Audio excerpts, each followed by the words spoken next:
traditional custodians of the land we meet on today, the Bungalow people, elders past, present and emerging, and pay respects to their continuing connection to land, sea and culture. Great to see everybody here this afternoon. There are two events. Firstly, I should acknowledge one, the Mayor who's here, Diana Mislov. Good to see you, Diana. And also acknowledge Ross Garnaut who's here as well, and thank you for coming. And also to say that this afternoon we've got two events, and it's great for Soul Festival to be presenting this afternoon. And we have Tom Cheeseman talking about the Elliston Solution, and we have Ross Garnaut talking about Superpower Transformation. I should have had a drink of water before I started. So, so to get us underway, I invite Tom Cheeseman to talk about the Elliston Solution. Thanks. Can you hear me? Yep, very good. Alrighty. So the Elliston Solution, water and energy security for Australia. But when I talk about Australia, that means the Eyre Peninsula, that means South Australia, and that means Australia. There'll be two parts to my little bit. The first one's called the Gift of Life, and the second one's the Breath of Air. If you take away only two things today, hopefully you'll take away more, but that will be the Gift of Life and the Breath of Air. And that's because the Gift of Life stands for Tunketa Hill Elliston, generating irrigation from the ocean for lasting inundation for the environment. Woohoo! It's just a funny little slide, but you know, that's what we're about. Water is the gift of life. If you haven't got water, you haven't got much. But it also just so happens to be, you know, talking about what we're doing. But I might sit down. That's still okay. Yeah. So next one, who are we? So the Elliston concept was first proposed in 2009. And we did a little bit of work there with the governments. Didn't quite take off.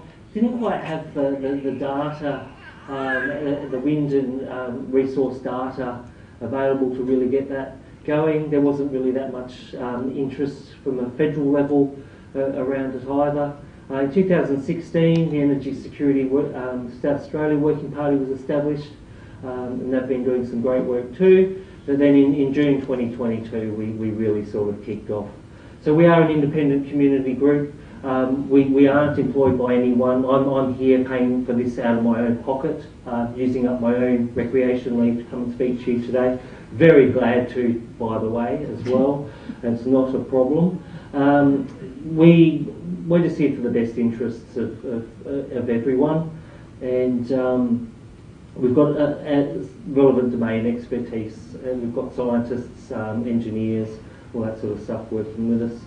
The Energy Security South Australia Working Party has done some engagement with the former Premier and former Prime Minister, state and local councils as well. We're looking at this as the start of the conversation,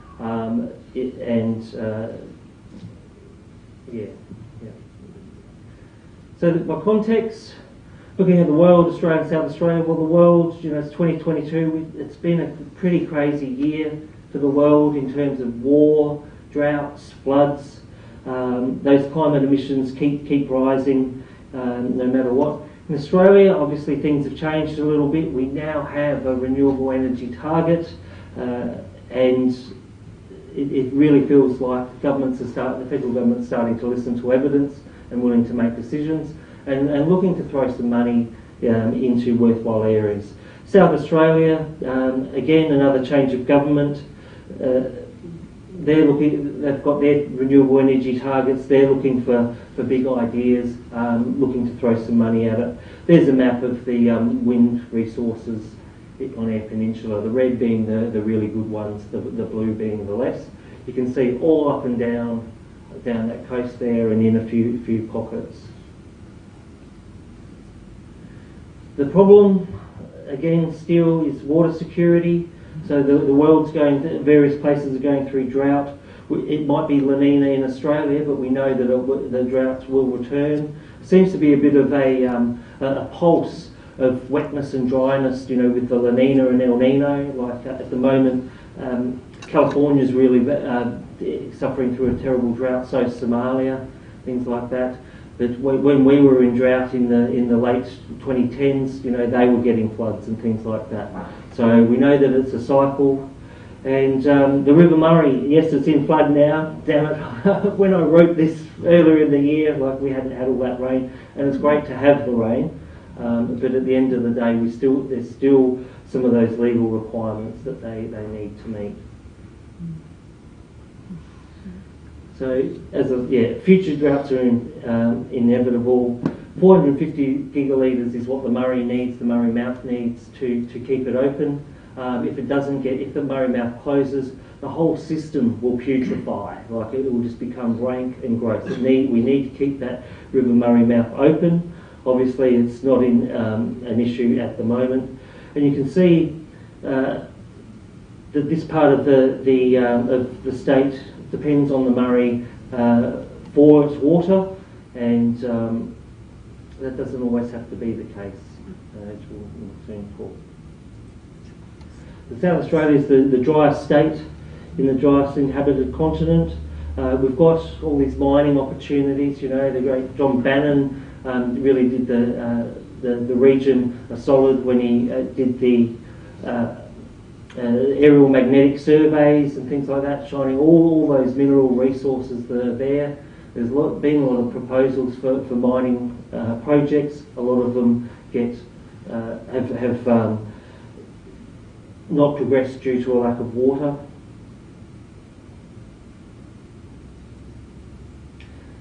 South Australia's economic contribution, it's about $3 to $4 billion a year, but if you look at it, it's flatlining. You know, we contribute a lot of money towards it into the state coffers, and you know, maybe now it's time to get some of that back.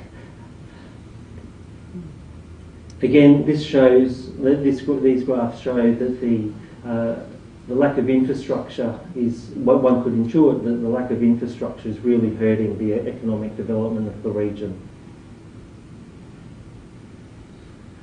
So where would you do? If you were wanting to come up with projects, you know, what would your principles be about the locations? Well, you'd want them to be safe, secure, robust locations. We don't want to be cutting down the Daintree. We don't want to, poor old Victoria's having issues with their potato farms, their chips. You know, they're wanting to put big transmission lines through the prime potato growing areas and all that. We want a bit of a competition of ideas to everyone at the table finding the best solutions to these common problems. There are a few proposals out there. Northern Water Supply. We'd love to go and talk to them. Hope to soon. But you'll notice it's called the Northern Water Supply. What about Sturgeon? What about Streaky Bay? What about Elliston? Kimber, Cleve, Arno Bay, Cummins. Port Lincoln itself has had its own issues with looking at desalination plants, which I'll come to in a sec. The problem, now I'll try and condense 232 pages down into a simple slide. Again, I can talk at length at this, but really the Iron Triangle has a long history, 130 years of heavy industry. With heavy industry comes heavy metals, lead smelters, iron ore, coal. The proposed desalination plant at Point Lowell is 9 kilometres from the lead smelter. 9. The contiguous Eyre Peninsula is about 1,200 kilometres long, as I'll show in another slide. Is that really is that really the best we can do? 9 k's from a lead smelter? It's bonkers. It's bonkers. Even you don't want to be taking water from places where you can't take shellfish. Like the poor old young kids in Port Pirie have had issues with their high lead levels for years. It's still true even to this day. Yes, Wyler needs water. Yes, Olympic Dam needs water. That's a given. But Wyler has subsisted on water from 200 or 300 kilometres away for 70 years. I know, my grandfather helped build the pipeline. Why does Wyler need to get water from Wyler? Where does it say that? You know, they can subsist for another 70 or 80 years from water, another couple of hundred, 100 or 200 kilometres away, but from the other side, down the bottom there, the original little Elliston Solution map.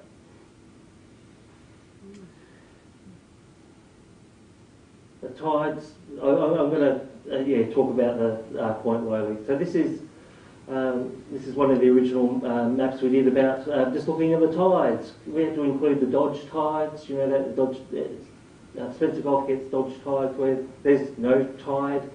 You know, pumping, if they were to have a desal plant there and put the salt back in, it would just sit there for 6 hours. But there's 4 tides a day. The most you're going to get a tide going in is 6 hours. Then guess what? After 6 hours, it stops and it goes the other way. Then after that, it stops and goes back in. It just sloshes up and down, back and forth. It's not a solution. Evaporation, gravity, no river flow, all those sorts of things.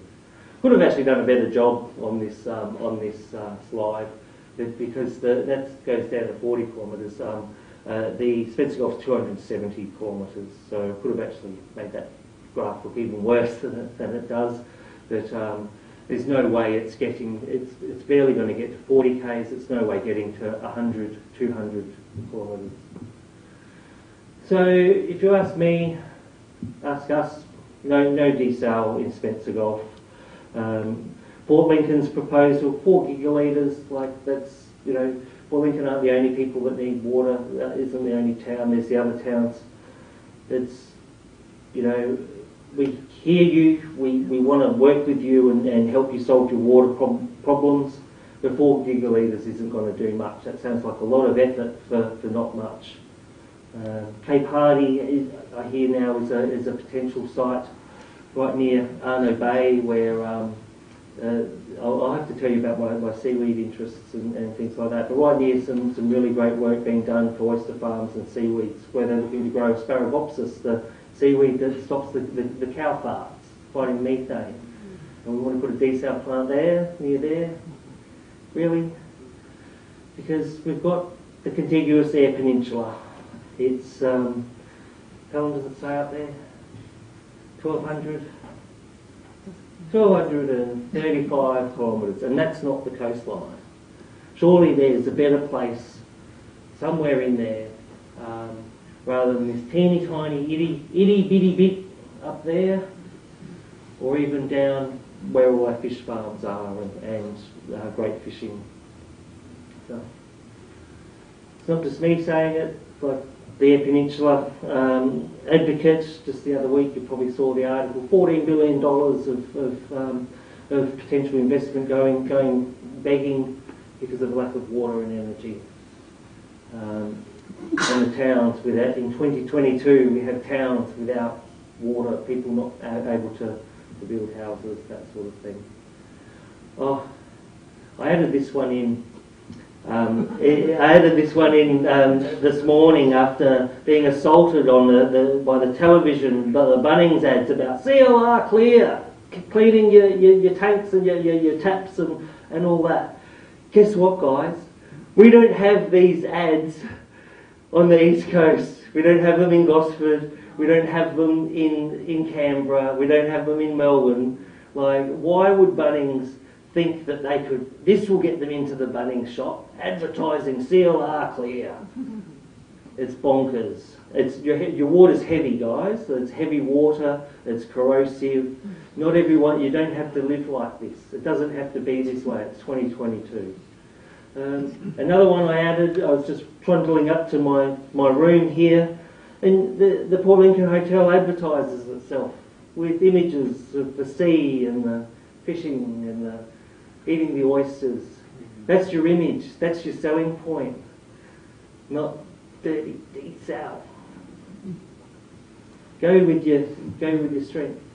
And another one.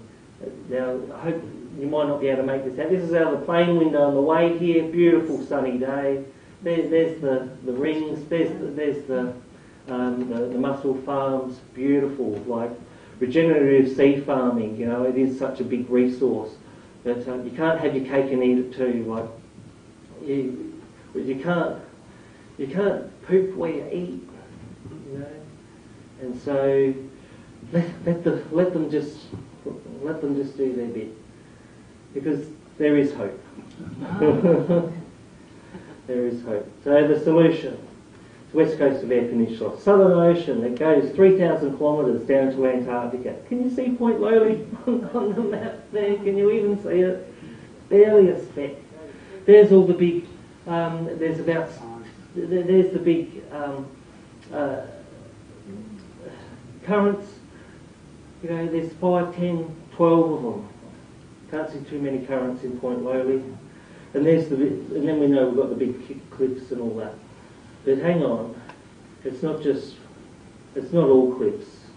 There's a special little place called Tunketta Hill. It's completely different to the Nullarbor Plain, is very flat, it's a plain. Tunketta Hill is, guess what? A hill. That means it rises above, out of the ground. That means over millions of years, water has eroded these natural channels down to the sea, easy access into the deep Southern Ocean.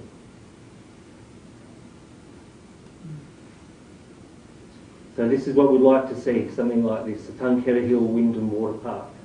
When collecting the data, the wind data, you could have multiple desalination plants. We're talking 200, 300, 450 gigalitres. Let's have a conversation about how much water everyone needs. I hope there's a few business people here today, or if not, tell your business friends.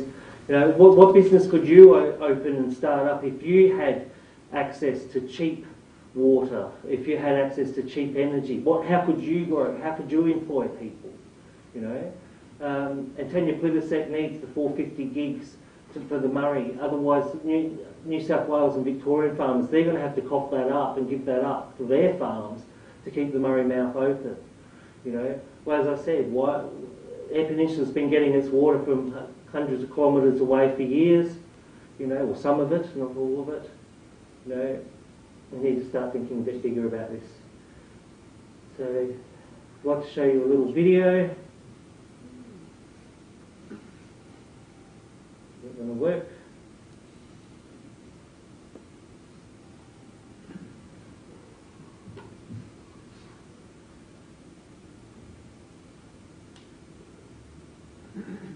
These things have a habit of not working.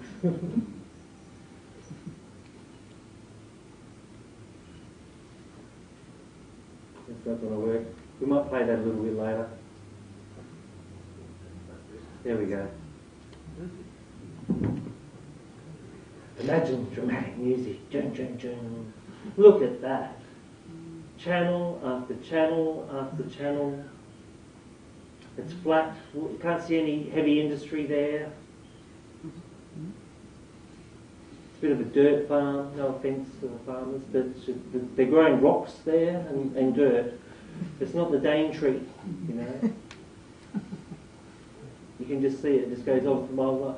So there's the tower. I understand this one's been here. It's 119 metres tall. It's captured they've had a series of towers there. Here we go, flyby. Our drone's great. Here we go. Don't get giddy now. Don't get vertigo. Up there. Some of the most consistent wind resources in Australia, certainly South Australia, because there's 3,000 kilometres of ocean that comes screaming through and it bumps up against the continent. It can't go down. It's going to go left, right, or up. You know, and so it comes over, and it's just consistent. So that's just a bit of a taste where we're talking about. Got a few maps here. I'll scoot on. Here we go. We've got this is the map of the sorry for the poor quality, but it's the depths. It's saying 50, 60, 80 metres there. You can make that out. Yeah. Very close to the thing. Where is Elliston? Well, it's 60 k's from the where's Tunketta Hill? 60 k's from Polder, 100 and a bit to Woodness, Streaky, Tumby, Port Lincoln, Kimber. It's centrally located. You get the picture. It's if we were to build it at Wyler, you'd have to send it hundreds of kilometres to Ceduna, if you know, notwithstanding that there are the existing pipelines. Easily, we can update these figures, like these aren't set in stone, but easily could put 200 gigalitres of desal there, 90 for Olympic Dam, 20 for Wyler, etc., etc. But, you know, as I said, this is the start of the conversation, not the end of it. I think you get the picture that, yeah, it's unlimited supply, scalable, close to existing pipeline routes, high-grade renewable energy resources, etc., etc. So that's the first bit. The next bit is called the breath of air. And of course, we've got another funny little saying about that one. Breath of air. Tunketta Hill, Elliston. Build renewable energy all through here, or face endless years regretting emissions. Alright, there won't be a test. So start the chant, the breath of air, the gift of life. I don't know, it just fit. So, in case you didn't know, there's vast wind potential in this part of the world. There's that picture again there. The one with the map of Australia, that shows the offshore wind as well. There's between 4,000 and 16,000 megawatts of energy on the Eyre Peninsula. If you included offshore wind in that, you could get up to 32,000. We're not necessarily suggesting that right here, right now, but we're just talking about the big picture and stuff like that. You do things in take every step on solid ground.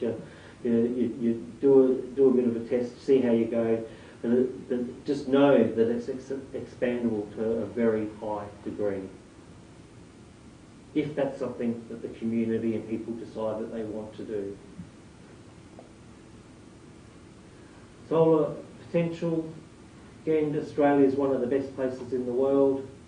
The further north you go, South Australia's resources improve. Again, it can 300 days of sunshine, and the sunshine's 2 hours different from the coast. The recent weather. This was just one of many maps I could have used. I saw I think South Australia had 8 cold fronts barrel through 1 week. 8, like more than one a day. You know, if we had the wind turbines out there capturing that, the wind's going to blow regardless. Like it's there going. It's not being used. You know, with advances in battery technology and all that, you really have a big potential. I might have said to some people beforehand that the federal Labor government has a $20 billion poles and wires initiative coming up. They've got $20 billion set aside to build transmission lines. If only we could think of a place that had really awesome wind resources. Electronet have been looking at some things. They're looking at, have or will be growing some, putting in some poles and wires, some transmission lines. That's they're not the,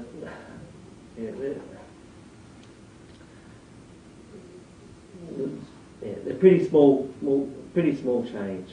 So they're only talking about 88 megavolts, 91. We were talking about 4,000, 16,000 megawatts. You know, the existing wind farms can barely, it can barely cope with what's existing. We'd need a lot more investment in that. So our transmission plan, again, staged approached. This is just a concept. This is something to discuss with the community.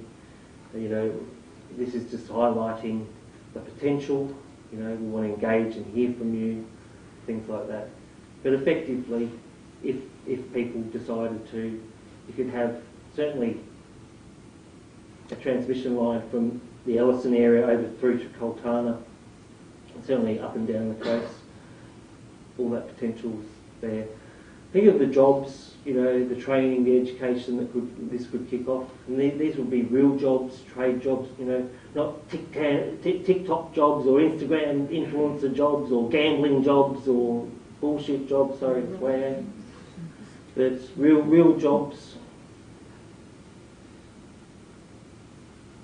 There's, they're looking at interstate connectors, you know, there's a lot of work being done there and some ideas. If we get it to Coltana, Port Augusta, we could then help feed the rest of the country.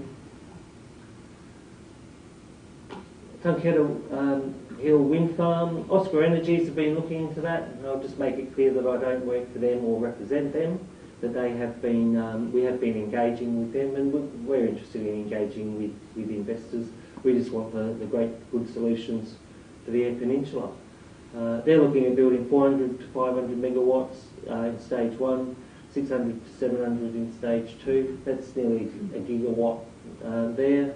Plenty of electricity for desalination. They've been there for 20 years. They've got lots of partnerships. They're looking at partnering up with hydrogen fertiliser. It's boom, boom, boom. But at the moment, South Australia's energy is hampered by a lack of infrastructure. It's time we join together to start shouting from the rooftops that we need some help. And again, the hydrogen roadmap, things like that. That could be a benefit too. Hydrogen's a new. Hydrogen wasn't around when I was here back in 2010 talking about this, but it is now. We're not necessarily saying that we don't need to make the specific decisions. We just want the right people with the right decision-making powers and the big and the deep pockets to come and have a chat. Another consideration even is a big energy corridor from the Tunketa region through to Whyalla, Port Augusta sort of region, because you can see that intersects through the wind and solar resources.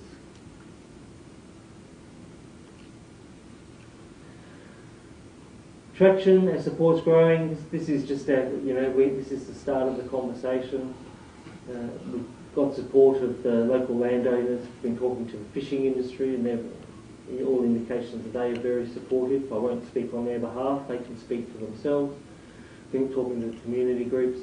We thank Professor Garnaut and Jacob Cherry from Oscar Energies for their support. Again, I don't speak on behalf of Ross Garnaut. He's here; he can speak for himself. We're looking to do some more community engagement. Talk about the gift of life and the breath of air. So, calls to action. We'd like to declare the Elliston Solution a project of national significance, and would be interested in any information that would help with that, to assist with that. Number 2, we'd like to engage or direct the Northern Water Supply project to include to consider Tunketa Hill. Number 3, we'd like to see no desalination in Spencer Gulf. We think anyone can see that it's a bonkers idea.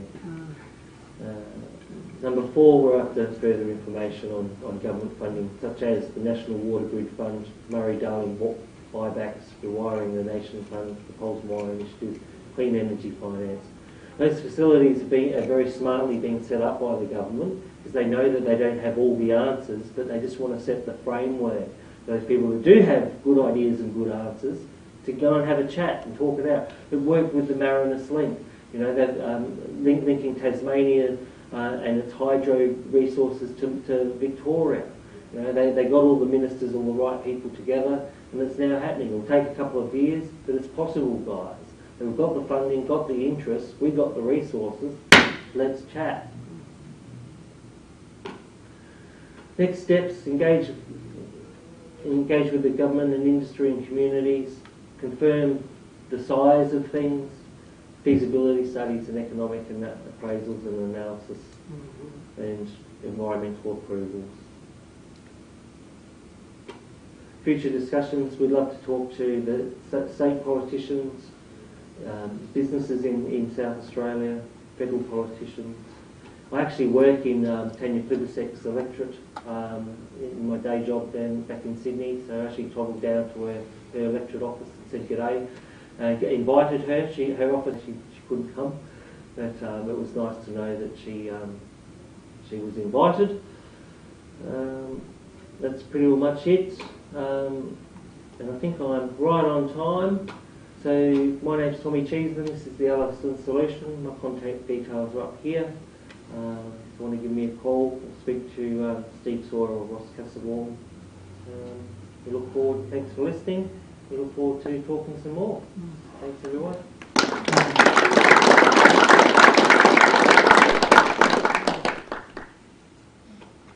Thanks, Tom. And it's the first time I've seen that presentation. It's always good to have a discussion about ideas as well. So, are there any questions? I've got a mic I can bring around as well.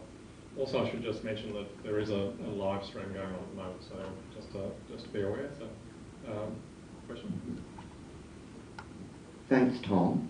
I want you to convince me that my scepticism towards some of what you said is to be dismissed. Now, back at the time when BHP wanted to do their grand plans and they did their EIS, I remember reading, I didn't know it was you, but about, yes, Point Lottie doesn't make much sense putting diesel and pumping a lot of salt out into the Gulf. And I thought that was going to be a fundamental flaw in BHP's whole grand plans.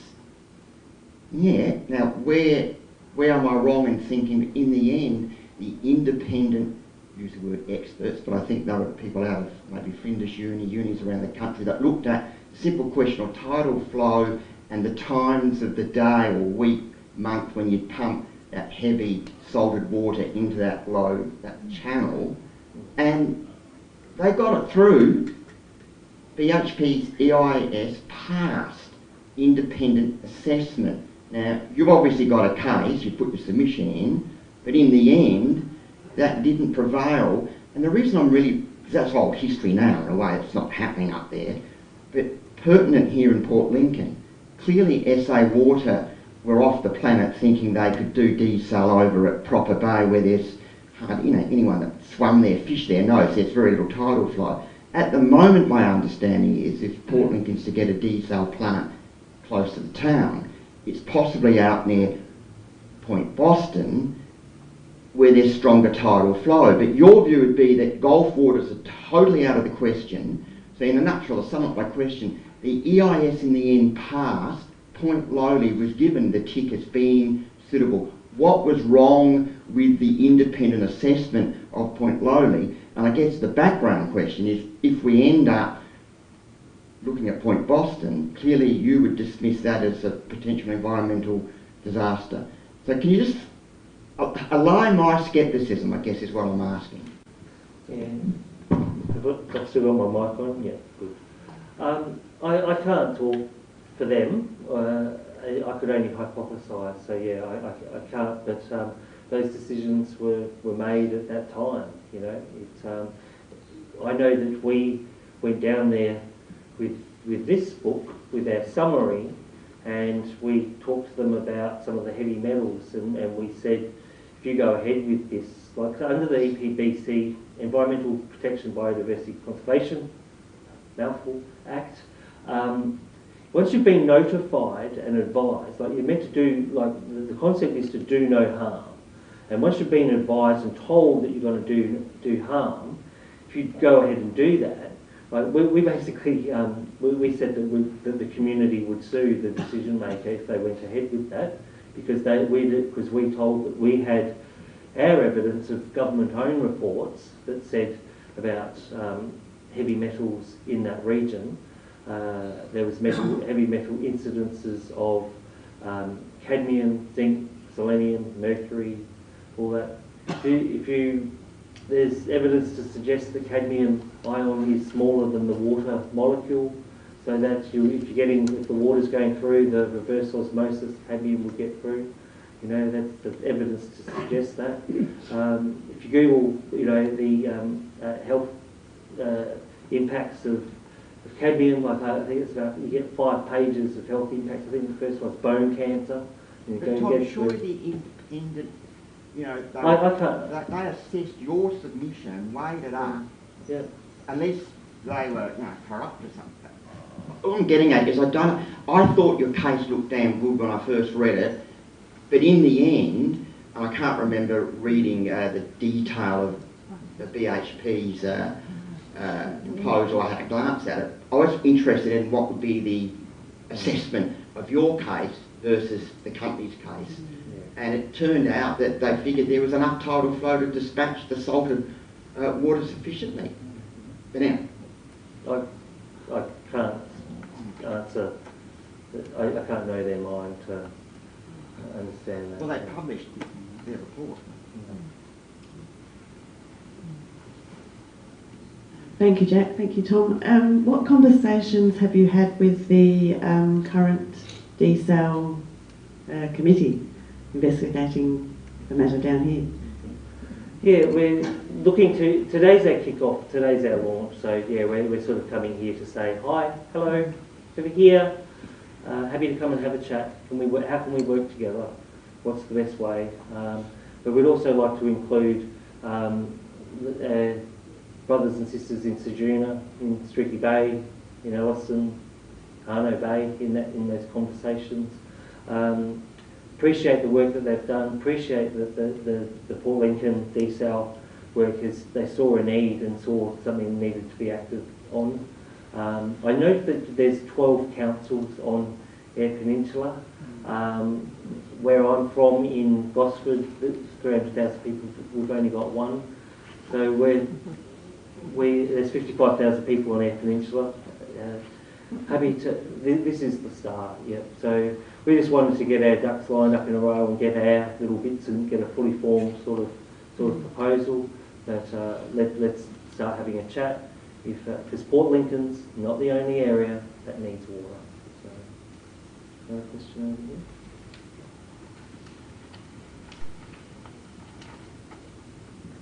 Thanks. I notice you've got the approval of the landowners around that area.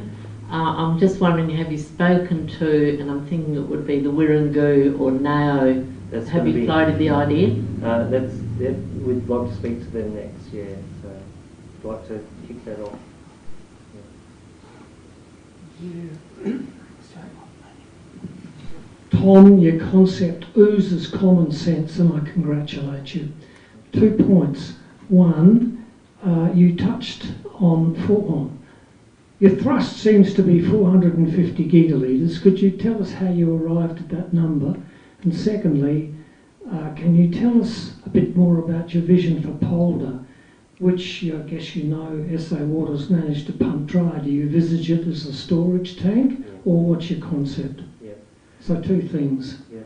The 450 gigalitres was for a number of reasons. Our early estimates was 200, like in the original concept, was a minimum of 200.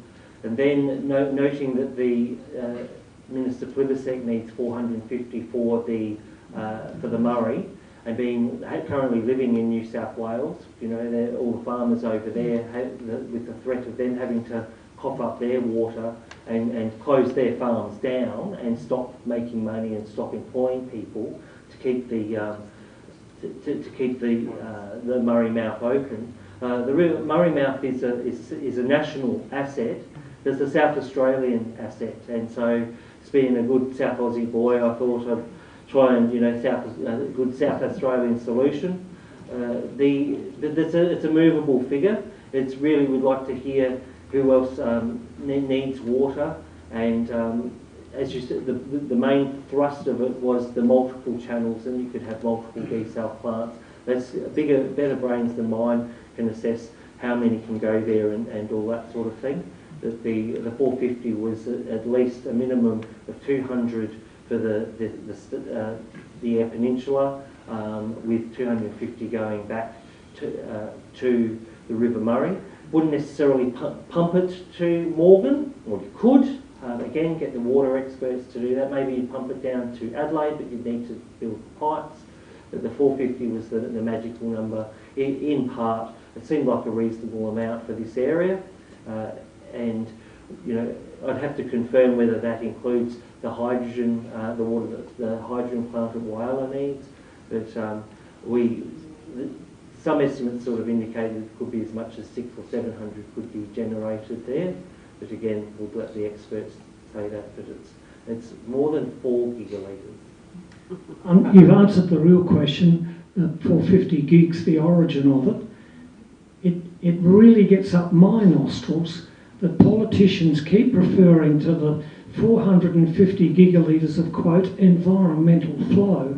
What they're not saying is the colossal volume of saline or salt dissolved in that water. I forget the number now, but it's something like 2,000 tonnes of salt per week is flooding out to sea if and when the Murray Mouth is open. But thank you for identifying that 450 gigs. I think it should be stressed that using the politically correct word environmental flow doesn't identify that it is salt that's going out.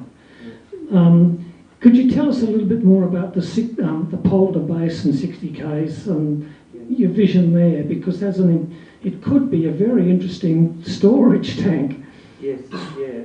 And we want calm heads to prevail in that, and we want to hear from the people. But quite obviously, in Canberra they've done a little bit of recharge of the aquifers using river water and that during high flows and all that to make sure that they fill up. Unfortunately, one of them, they drill the thing in and it leaks now, but that happens from time to time. But certainly with Polder and looking at the Todd Reservoir, I understand as well, is quite salty at the base. And so the thing we love about the aquifers is that there's no evaporation because they're under, they're a great place and things like that. But certainly the Polder is set up there as a bit of an infrastructure. We'd be looking for that to be optimised and maximised and augmented as part of this process. Tom, just a question too. I guess the main thought you've had would it be fair to say around this is because there's a $2.5 billion investment in the Northern Water line, and you're looking at what other opportunities are for the region within that water infrastructure. Would that be fair? Yeah, if it's worth doing, it's worth doing right. Like, it's not just Northern Water that needs water. It's Western, it's Southern. It's all that. There's big opportunities even with carbon farming. If there was excess water and it was nice and cheap, we could sort it all out. We'd start growing carbon capture crops. There's a range of again, these are more jobs, real jobs for people. If the other point that I didn't really emphasise was about the mining is miners just want to mine. Let the miner mine. They don't want to be a water expert and a porn expert and an electricity expert. They just want to be a mining expert. Same with the Port Lincoln Hotel. They just want to be a hotel. Let the hotels be a hotel. They don't want to have to source their own water. It's the farmers. They just want to farm. The role of government is to provide the essential, in my view, is to provide the essential services and needs and infrastructure that everyone needs. And everyone, hands up who needs water, everyone. Hands up who needs electricity, everyone. Let's all get to the table. If there's clearly, we pay our taxes, we generate $3 billion, $4 billion a year here. Isn't it about time that some of that money, imagine how much more we could contribute if we had vast amounts of cheap, efficient, environmentally sustainable water that you could expand and expand and expand. Are there any other questions? No. Well, then, thank you very much, Tom, for that presentation. Very interesting. Thanks very much. Thank you. I'll be here. What we might do now is have a short break, and then we'll, if come back for Professor Ross Garnaut's book launch as well, the next event. Thank you very much.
get underway again, and it's my great pleasure to welcome Professor Ross Garnaut here to Port Lincoln. Ross has been coming here for 15 years. He's got a very close connection with the region, and he's been a great advocate for the region in state and national and international forums as well. So it's a great pleasure having him here today. A little bit of background as well. Professor Garnaut is a professional research fellow in economics at the University of Melbourne, previously a distinguished professor of economics at the Australian National University and the director of the ANU, Asia Pacific School of Economics and Management. Ross has written a number of very engaging books, and most recently, Superpower, Australia's Low Carbon Opportunity, which is a great book if you haven't already read that as well. So, Ross was the author of Australia and the Global Regional Climate Change. So I will put my glasses on here. So this is Ross did the Garnaut Climate Change Review in 2008, the Garnaut Review in 2011, and the Australian and the Global Response to Climate Change. So, so wonderful to have you here today, Ross, and I'll hand over to you now, and you'll do a much better job at this than me.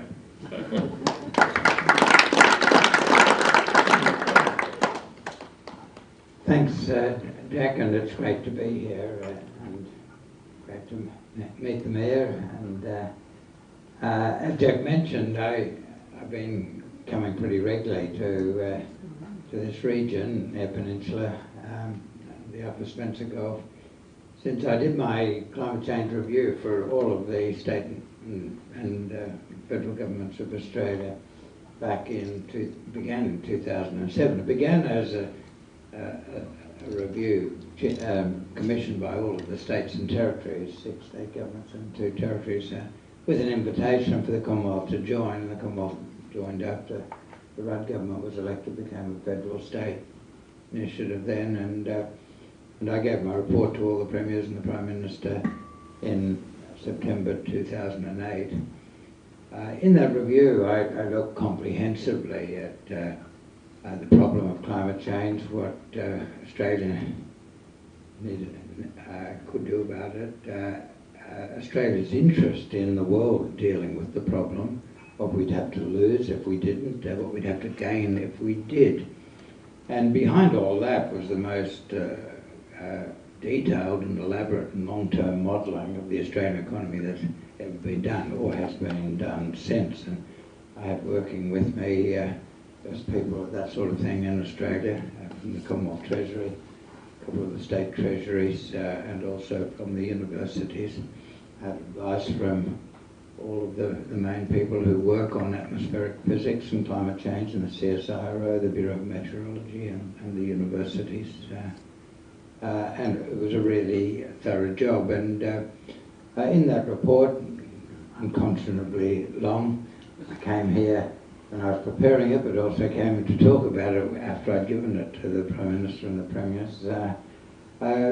The bottom line was that if we didn't do anything about the problem of climate change, we would suffer very great damage. I actually said that it would gradually accumulate, and by 2020, it would have accumulated to the point that where everyone would be noticing it, for example, in more severe bushfires than we'd ever had before. Well, when you get it as close as that, it's a bit of luck.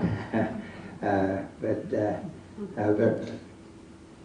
quite a few hundreds of people were kind enough to send me a text when the bushfire broke out in 2920, saying that I had it exactly right, and I had to explain that all I'd done was take the advice of the best scientists in the CSIRO and the Bureau of Meteorology and elsewhere, and that's what they predicted. But if we didn't do anything about it, the damage to Australia would be very severe, more severe in Australia than in any other developed country for a number of reasons. One is that we're already the hottest continent and the driest continent. South Australia, the driest state and the driest continent, or the driest inhabited continent. and we're close to the margins where agriculture works, so that if you get a couple of degrees of warming in Siberia, you just run agricultural systems from a few hundred degrees south in Western Europe. If you get a couple of degrees of warming in the south of England, you run the agriculture they're using in the southern Mediterranean. But if you get it in Australia, where you're already close to the frontier of world agriculture, you're into completely unknown territory where we don't have the technologies to make agriculture work. So that was one reason. Second reason why Australia was going to be more severely affected was that we live in a region of developing countries, and developing countries were going to be greatly destabilised by climate change. The effects were going to be very severe in South Asia, India, Bangladesh, Pakistan, Southeast Asia, and coastal areas of China. All of the great cities of Southeast Asia are built on river deltas or low coastal regions. Jakarta, Bangkok, Manila, Rangoon, and a relatively small increase in sea level would lead to displacement of huge numbers of people. Worst of all in West Bengal and India and Bangladesh, where hundreds of millions of people will be displaced by a small amount of sea level rise. In Australia was very vulnerable for that because we're the only developed country that's mainly in a region of developing countries. So we had a very big interest in doing something about it. And we couldn't solve the problem alone. We had to be part of an international solution, and a lot of the report back in 2008 was what we could do as part of the international solution, to do our fair share. But doing our fair share was going to be costly. We had to change our energy systems, change a lot of our industry. We'd sacrifice over the next several decades a couple of percent of national income, or a couple of cents, not overwhelming. It's less than we've lost from some of the disruption from floods and fires over the last few years, but nevertheless was significant, and we had to be prepared to do that, to play our fair part, do our fair share in the global effort, and it was worth doing because the costs of doing that were much less than the costs of not doing anything and just let climate change run its course. Well, that was the conclusion in 2008. Those recommendations were accepted by the government at the time were supported by all the state governments and by the opposition, but that was the opposition led by Malcolm Turnbull, and he lost leadership of the Liberal Party in December, and government didn't have the numbers to get the new policies through the Senate, so that sort of fell into abeyance. Then we had another chance. I was put back into the saddle by the Gillard government and the Multi-Party Committee on Climate Change, where I was asked to update the review, and this time there was a majority in the Senate, and so all of the main recommendations of that were legislated. The carbon pricing, the Australian Renewable Energy Agency to support innovation in renewable energy and new industry, the Clean Energy Finance Corporation, and so on. And that was all legislated and started to work, and it worked very well for a couple of years. But then in 2013, the Abbott government was elected, tried to get rid of all of it. Clark Palmer in the Senate actually stopped them getting rid of the Australian Renewable Energy Agency and the Clean Energy Finance Corporation. It's a bizarre twist of history, but anyway, it happened. But they did get rid of carbon pricing, which was very damaging. And then we went into a long period, as it was 8 years of incoherence at the Commonwealth level. Nevertheless, some things kept moving, and I'll come back to the things that kept moving. But first, it was clear from the work I did right at the beginning that South Australia, and in particular this region, had many big advantages in the zero emission economy to which we were moving. South Australia had the highest cost power in the days when everyone relied on coal, bringing low quality coal a couple hundred kilometres on a rickety narrow gauge railway line to Port Augusta, and then running it through those old coal generators. It was more expensive power and more unreliable power than power based on coal in Queensland or New South Wales or Victoria. So South Australia had a disadvantage in those days. But in the zero emissions world economy to which we had to move, South Australia actually had an advantage. It had the lowest cost renewable energy. And that was clear way back then. And so in my own mind, South Australia was going to be the place where it would all start. And so I gave a lot of attention to this region. And this region, the Upper Spencer Gulf, the Eyre Peninsula, within South Australia had many of the advantages. And so that's why I started visiting the place. Went out to Brian's place, I think in 2007, and a couple of times since then, and kept in touch, because when Australia got its act together, this region was going to be very important in the story.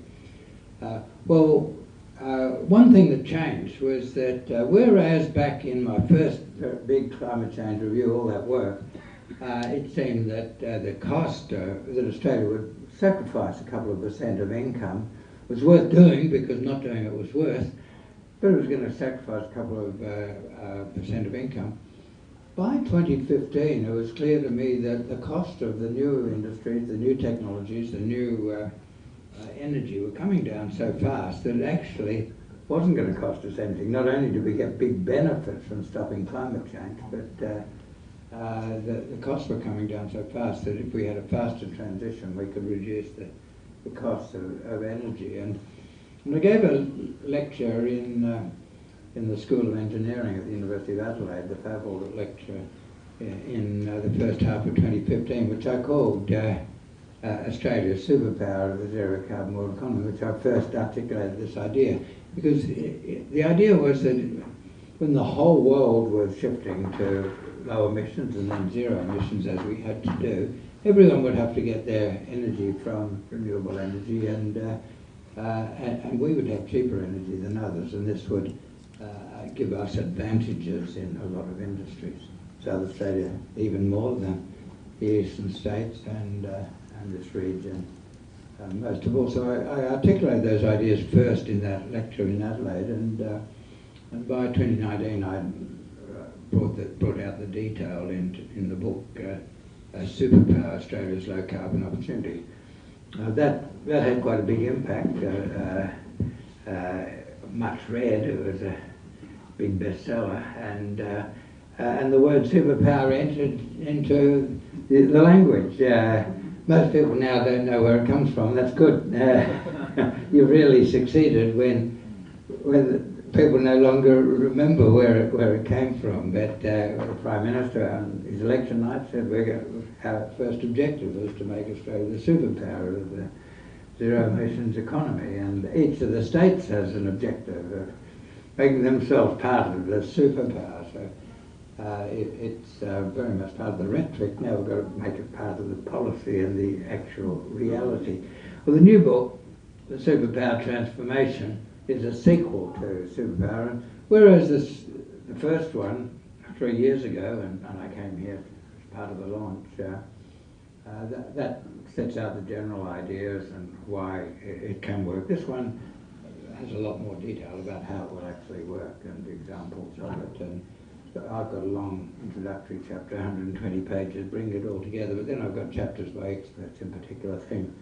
For example, Malte Meinhausen and Rebecca Burden and their group who work on atmospheric physics look in detail about how quickly we actually have to reduce emissions to hold temperature to 1.5 degrees. The bottom line there is that it's all very well to talk about zero emissions by 2050 for the world as a whole. We'll have to get to zero in not long left, 28 years, if in the world as a whole, if we're going to stop the increase in temperatures will keep increasing until we're at zero. If we let it slip 10 years, then it'll be another 10 years of rising temperatures. If we could bring it forward 10 years, we'd stop the increase 10 years earlier. But to have a chance of holding temperature increases to 1.5, it's already about 1.1 in the world as a whole. We've got to start now and go decisively to zero in 2050. But they point out that while that works in the physics of the atmosphere as a whole, it's quite clear that some developing countries won't get there. That's it. It's harder in developing countries, especially those that have begun the process of reasonably strong economic growth, like India recently. They have very low emissions now, and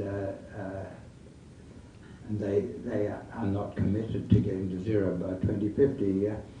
India said it would get to zero emissions by 2070 at the Glasgow conference. And the developed countries have accepted that for the poorer developing countries, they will have to take a bit longer, which means the developed countries will have to get there a bit earlier. So Australians haven't accepted it yet, but we will have to get there by 2045 if the world is to reach the objective. All developed countries will have to get there by 2045.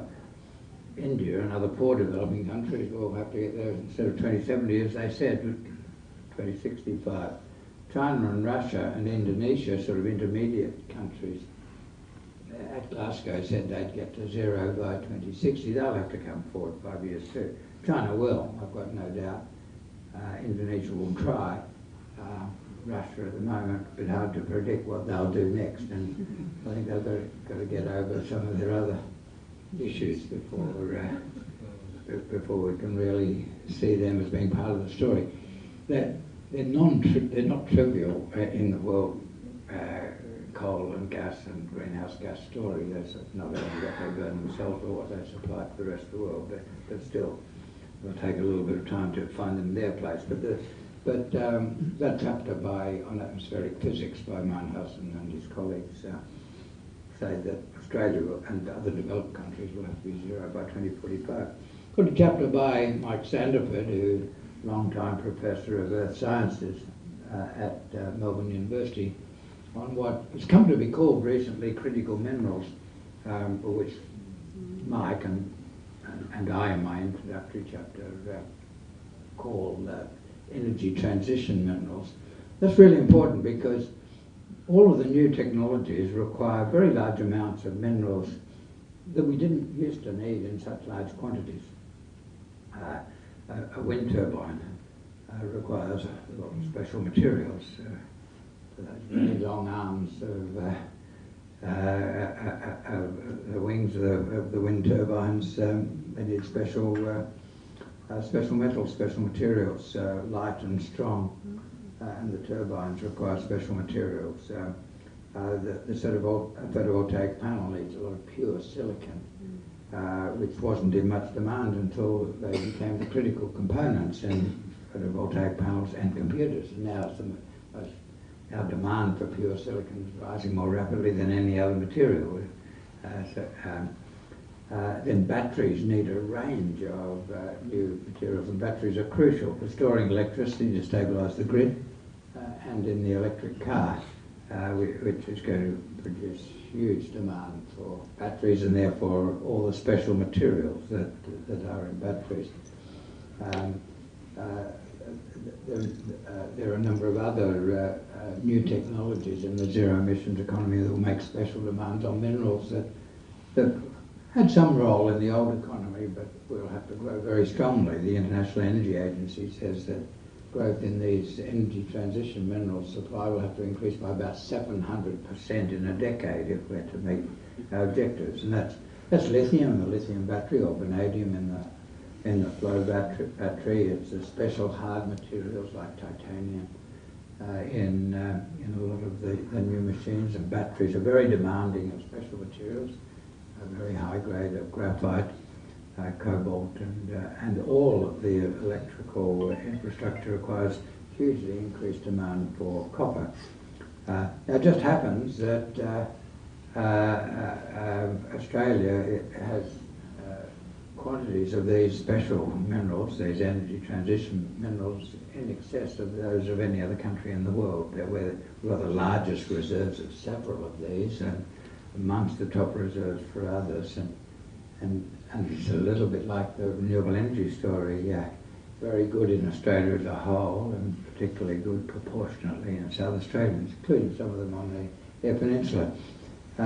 Some of them materials that were of some interest, but not much economically in the old days, but which are going to be hugely important.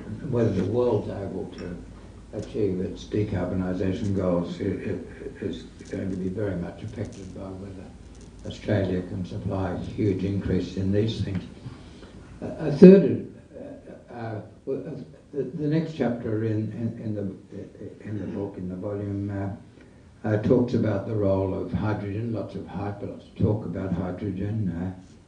Lots of confused talk. Hydrogen itself doesn't produce emissions unless it's made from renewable energy. You can make it from coal and gas. It's actually got high emissions making it, but you can make it by splitting the hydrogen from the oxygen in water, and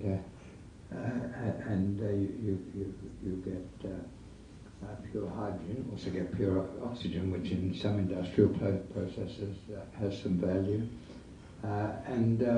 There's a whole lot of things that hydrogen can do instead of carbon.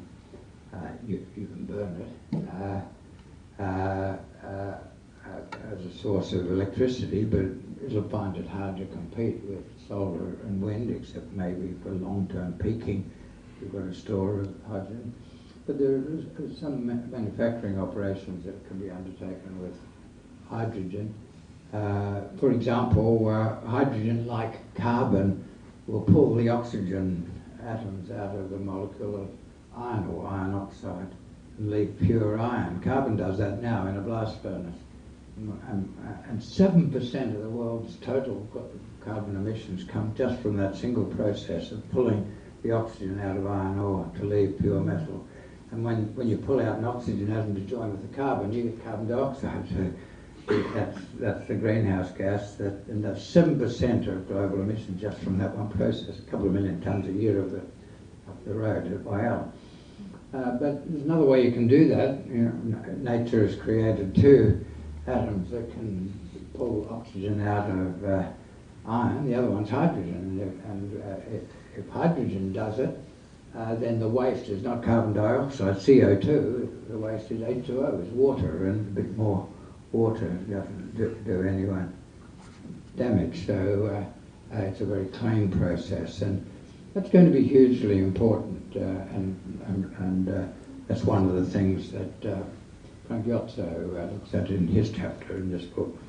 Then there's a chapter on the Chinese steel industry. Well, you might think, what's the chapter on the Chinese steel industry got to do with Australian decarbonisation? Well, I've already mentioned that 7% of global emissions is just taking the oxygen out of iron ore using carbon at the moment, and doing it using hydrogen will remove 7% of global emissions.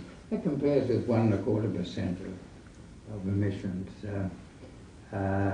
from Australia, from everything we do in Australia. So it's big compared with Australian emissions. Well, China produces more than half the world's steel.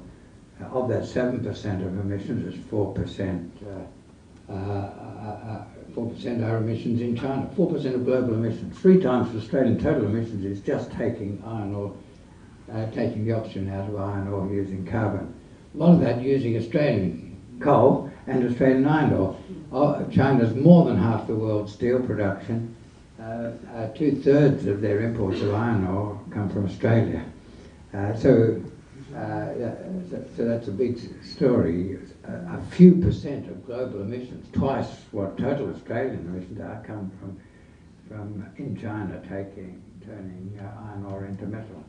And so in this case study of the Chinese steel industry, Li Gangsong, Professor Song from the ANU, shows that China's going to find it very hard to get to zero emissions if it relies entirely on its own renewable energy. Just replacing all the coal it uses in its own electricity that it uses now will be hard enough, but to have to triple or quadruple the amount of that to decarbonise steelmaking and iron ore. And the most likely success story for them, and much lower cost than trying to do it themselves, would be to import iron metal from Australia rather than importing iron ore from Australia. The same story will be there everywhere in Northeast Asia, those densely populated, highly industrialised countries, Japan, Korea, China, and in Western Europe, because these are the regions of the world with high incomes, a lot of industry, a lot of heavy industry, but very weak resources of their own for renewable energy. They won't be able to do it themselves. In the book, I say that for Australia to use the superpower opportunity, we'll be supplying processed materials of various kinds, agricultural and mineral, but especially quantitatively more mineral, but a lot of agricultural processed products instead of raw materials. And that process, Australia doing that rather than them trying to do it themselves, will reduce global emissions by 8%, more than the whole of Europe going to zero emissions, shifting their carbon-based processes of manufacturing to doing it with renewable energy in Australia. Now, to do that is a big job. It requires lots of change. It requires a heck of a lot of solar and wind. And it won't be done overnight. It'll be done over 30 or 40 years. But we can look forward, if we embrace this opportunity, 3 or 4 decades of steadily rising economic activity and investment. It can underpin Australian economic development, full employment and rising incomes for a generation or a generation and a half, just while the transition goes on. That makes it, if we play that role, not only will it be very good for Australia, especially rural and provincial Australia, but it will make decarbonisation possible. For Australia to do that, if half the new energy comes from solar and half from wind, we'll need the equivalent of 10 squares of 60 kilometres of solar panels. Now, that's about 0.5% of the land area of Australia. That's pretty big, 0.5% of Australia, but it's possible in Australia. And of course it's not possible unless local communities are comfortable with it. There'll need to be lots of consultation, and people need to be properly rewarded for hosting this. And we'll need to develop a whole lot of new skills to do it. But in Northeast Asia, Japan, Korea, China, and in Europe, Germany, UK, Scandinavian countries, France, they've got much poorer renewable energy resources than us. So if they tried to do them themselves, it would be more than twice as expensive. But even if they had resources as good as ours, there's nowhere to put it. It's already an issue in Germany. Germany's already got quite a lot of solar and wind. It's already an issue where you put any more. Australia would need to play this role for Japan and Korea and China and Germany and the UK. We'll need 10 times a square of 60 kilometres of solar. But there is not anywhere in Germany you could put 1/4 of one of those squares. They just couldn't do it. I remember when I was doing my first climate change review, I received a visit from the director of the German solar energy program. At that time, that's back in 2007, Germany had by far the world's biggest solar program. Now the biggest program is in China, but then it was Germany. And he was quite distressed when I asked him what was wrong. He said, well, I've been preparing for this meeting and I've worked out that the worst place for solar energy in Australia is the west coast of Tasmania with all that cloud and rain. And that's better than the best place in Germany. And here I am, I'm told that I've got to do all this in Germany. He thought that was quite unfair, that this was the situation. But even if the resource was just as good, there's nowhere to put it. And the penny has dropped on that recently with the Russian invasion of Ukraine. Countries of Europe and Germany being so heavily industrialised, being such a big user of energy is really feeling it more intensively than anyone else. But they're very heavily dependent on Russia and coal and gas. They've got quite a lot of coal under their own feet. Not as good a coal as ours actually, but a fair bit of it. But they've been steadily closing down their coal generators, and within a few years they plan to have them all gone. And for a while they were using quite a lot of gas, to a lesser extent coal from Russia, mostly gas. But with the invasion, the Russian invasion of Ukraine, partly the disruption of infrastructure, but then partly European policy of not wanting to buy stuff from Russia, Germany had to find an alternative, and there was a big debate about whether they should bring back a lot of the old coal generators or whether they should accelerate the renewable program. That debate has been resolved in favour of accelerating the renewable program. On day one, they still have to keep some of the coal plants going a bit longer than they would have, but they're very clear that that's a temporary thing. But the penny's dropped. If they're going to accelerate provision of energy themselves, they just don't have the land for the solar and wind that they need. They're putting more into offshore, into the Baltic Sea and so on. But wind offshore is twice as expensive as on land, so it's not cheap anyway. And again, you don't have to do. Their demand is so big that a constraint emerges again. You start interrupting shipping and everything else if you put wind in the densities that it's required. So the penny has dropped that they're going to have to require a lot more reliance on imported materials. Iron ore is a very big one, but the same story is there for a whole lot of others. Silicon is one. I already mentioned silicon is the main input for photovoltaic panels. It's the crucial bit that the battery that takes the solar radiation and turns it into electricity, displaces the electrons. But pure silicon is also very important in computers and iPhones and all IT equipment. What it is it's sand or quartz, silicon oxide, and a whole lot of energy and some pure carbon. And the pure carbon has to be zero emissions carbon in the zero emissions world. That means it has to be based on biomass, and that's actually another industry that's going to be very important. But if you've got these ingredients, if you've got sand or quartz and you've got low cost energy, then you're well on the way to being a competitive supplier of silicon oxide. Australia hasn't started on that journey yet, but it's potentially a huge industry, and I know there's high quality quartz on the peninsula. In the old days, the Whyalla smelter needed a bit, a small amount for the smelter, the blast furnace. And I was once talking to the chaps up there and said, well, where do you get your quartz from? And he said, oh, I've got a quarry just up the road. And I said, how big is it? Could we do anything else there? Oh, enough for us for hundreds of years, so we wouldn't know. Maybe you'll supply half the world for 100 years. They didn't know. But that's going to be true of a lot of these new minerals. They haven't had value before, so it's only now that will be systematically looked for. Special issue with silicon. Nearly all of it now comes from China.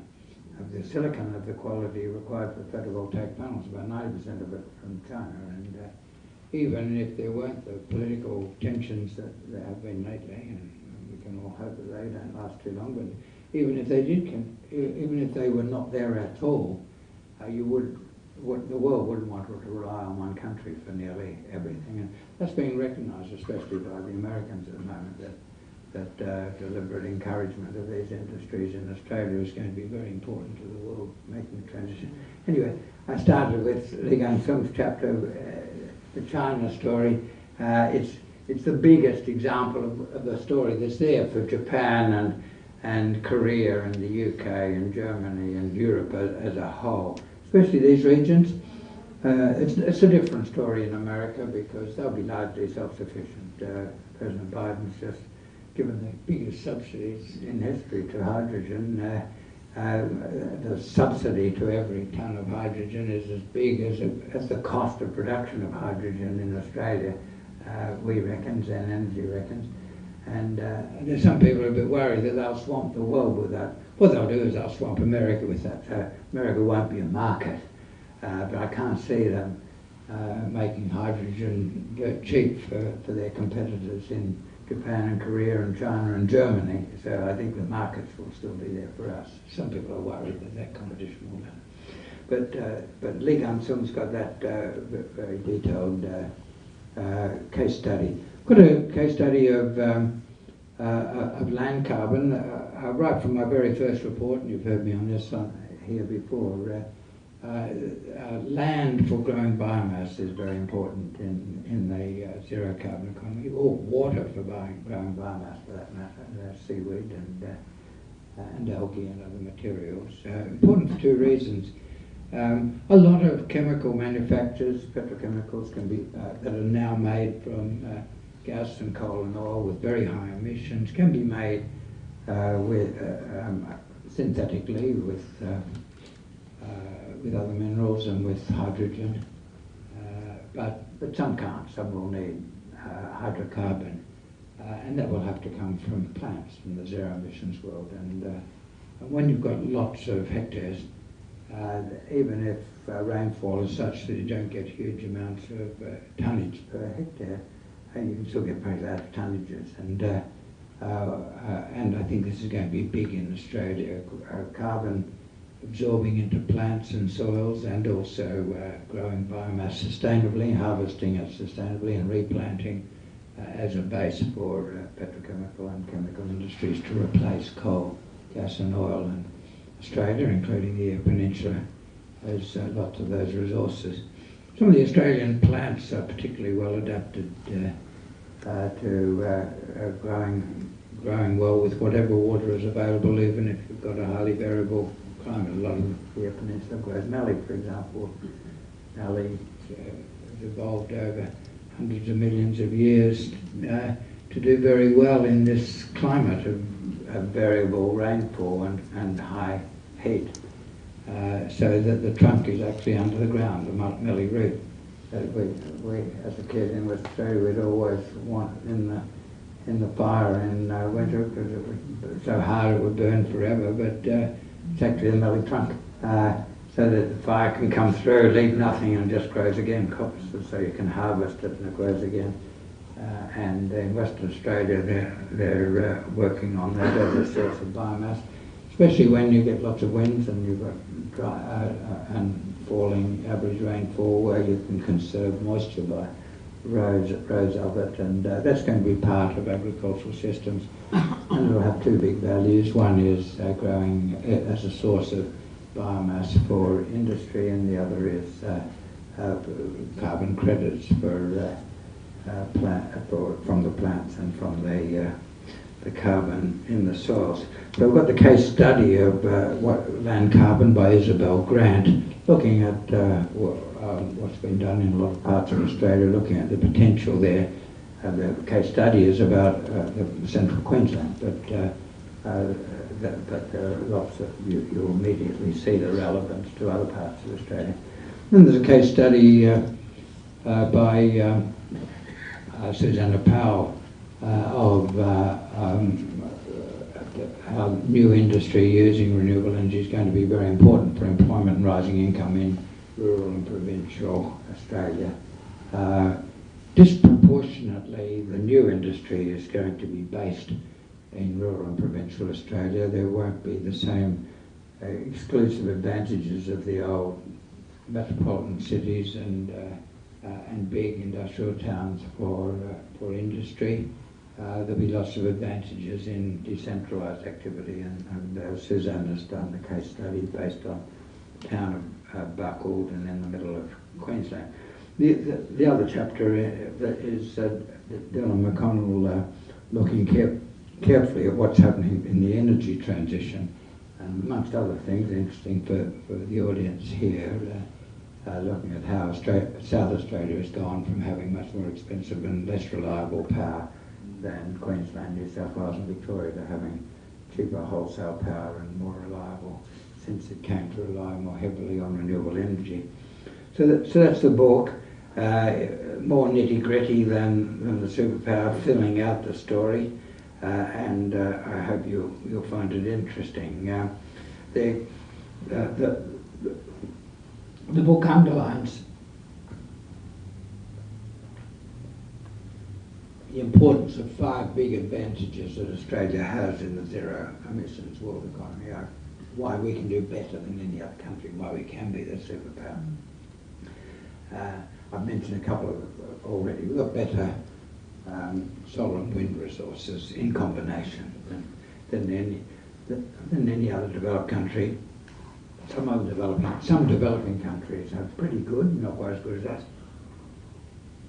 But there's another advantage that developed countries have for renewable energy, and that's that it's nearly all capital. The cost of capital is higher in developing countries than developed. So Australia is a long way in front in the cost of energy in the zero emission world economy. The second advantage is what I've already mentioned about the energy transition minerals. Which will be a big help for a big boost for mining different sorts of things.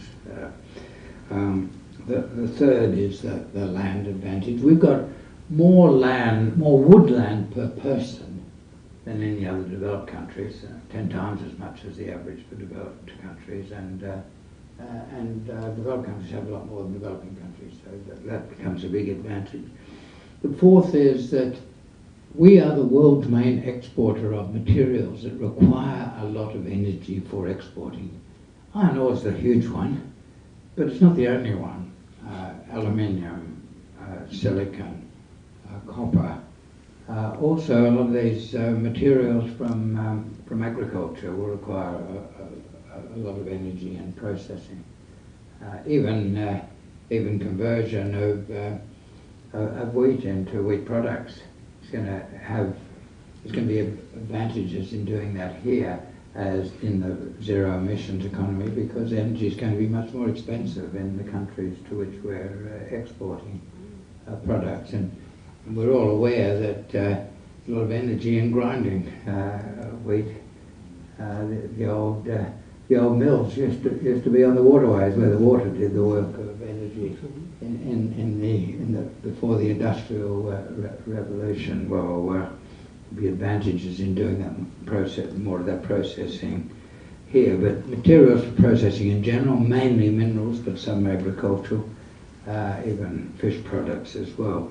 And finally, it's going to be a very big advantage for the new industry, especially in getting them started, to have a legacy of the mining industry, metallurgy, agriculture and forestry. A lot of the skills can be used, a lot of the physical infrastructure can be used. Physical infrastructure, especially electricity transmission. Places that had the old coal generators and had those big wires going out to the cities and the sources of demand will be the cheapest places to start with large-scale transmission of renewable electricity. It's one of the very important reasons why South Australia won't move much faster than the eastern states or the other Australian mainland states in developing renewable energy over the past half dozen years. Legacy of skills is very important. Legacy of industrial culture as well. There's usually a lot of resistance to new industry, even clean industry, in an established urban area, but a community that has an industrial history is comfortable about having new industry. In fact, it wants it, positively wants it. And so Whyalla or Port Augusta or Port Pirie or Port Bonython, smaller industrial cities further south in the Spencer Gulf will have some advantage. Maybe not Port Lincoln, this one, because here environmental amenity matter of some sensitivity for a lot of people. Everywhere we'll have to regulate environmental and community impact very carefully to get full support for what we're doing. But there'll be special advantages in those regions and towns that have an industrial history and are comfortable about more industry, especially clean energy. All of these things that Australia has all of these 5 advantages. Put them together, it's a huge advantage in the new industries. South Australia has them disproportionately compared with the rest of Australia, and this region, Spencer Gulf and Peninsula, has them more than South Australia as a whole. That's why I've been coming here for the last 15 years. We got the fish. Now there are lots of things we've got to do right and a lot of things we've got to avoid doing wrong for it to work. Some of you might have heard Geraldine Duke on Sunday Extra on Radio National on Saturday playing part of the conference I was in with the Premier on Friday in Adelaide, talking about the new zero emissions industry, and in the course of that, Geraldine asked me whether Australia would have to do what Germany's talking of doing, is suspending a lot of environmental approvals so they can go faster with renewable energy. And I said, no, that would be a huge mistake. We need strong community and environmental, community support, and we won't get that if we start short-circuiting those other things. And I said a lot of the new activity is going to be in the Spencer Gulf, and that's one of the world's most valuable, most beautiful marine environments. And at the moment I'm here with 2 18-year-old grandsons who have to get a few kilometres up or a few miles in for their driver's licences, and so we drove over in an electric car. We stopped in Whyalla. They were swimming in the inner harbour there with the small boats, and ended up being surrounded by a pod of dolphins and just played with them for an hour. Where in the world can you do that? It's a magnificent marine environment. We have to make sure that from the beginning we have all the rules in place to make sure we don't muck that up. And you can. Yeah, harder to avoid mucking it up with the old carbon-based industries, but even with the new industries, you can muck it up if you're not careful. So we've got to be careful, so that's one of the things that we've got to be careful not to get wrong. It's going to require huge investment in skills. Once it starts happening, my own view is that it will keep happening and increasing in scale, and the different places in this region are not competing with each other. I hear some people saying, the electrolyser for iron making should be in Port Pirie and not in Whyalla. But actually one town getting these things will make it easier for the others. The market is hundreds and hundreds of times bigger than we could possibly do with all of these opportunities. So let's not be thinking of different places competing. Some places will be better at some things, and others with other things. There'll be plenty of room for them all. There'll be increased scale. The old towns will become bigger towns. There'll be new towns. Lots of new sources of employment and activity. We'll have to think again about infrastructure. We'll have to think on a much bigger scale about the transmission infrastructure that can take huge amounts of power from the very rich wind resources of the west of the peninsula that we heard about in Tom's presentation earlier. Water is an essential input. We'll need a lot more water than anyone is talking about, and so we have to think about where we should locate bigger desalination plants that can not only solve problems we've already got of inadequate water supply, but provide it for big increase in industry. Hydrogen, splitting water to get hydrogen and oxygen needs a lot of very high quality water, so that's going to be another source of demand. The general growth of the towns is going to be a source of demand. We shouldn't be servicing those huge mines in the north of South Australia from artesian water on the scale that we are now. It's not sustainable.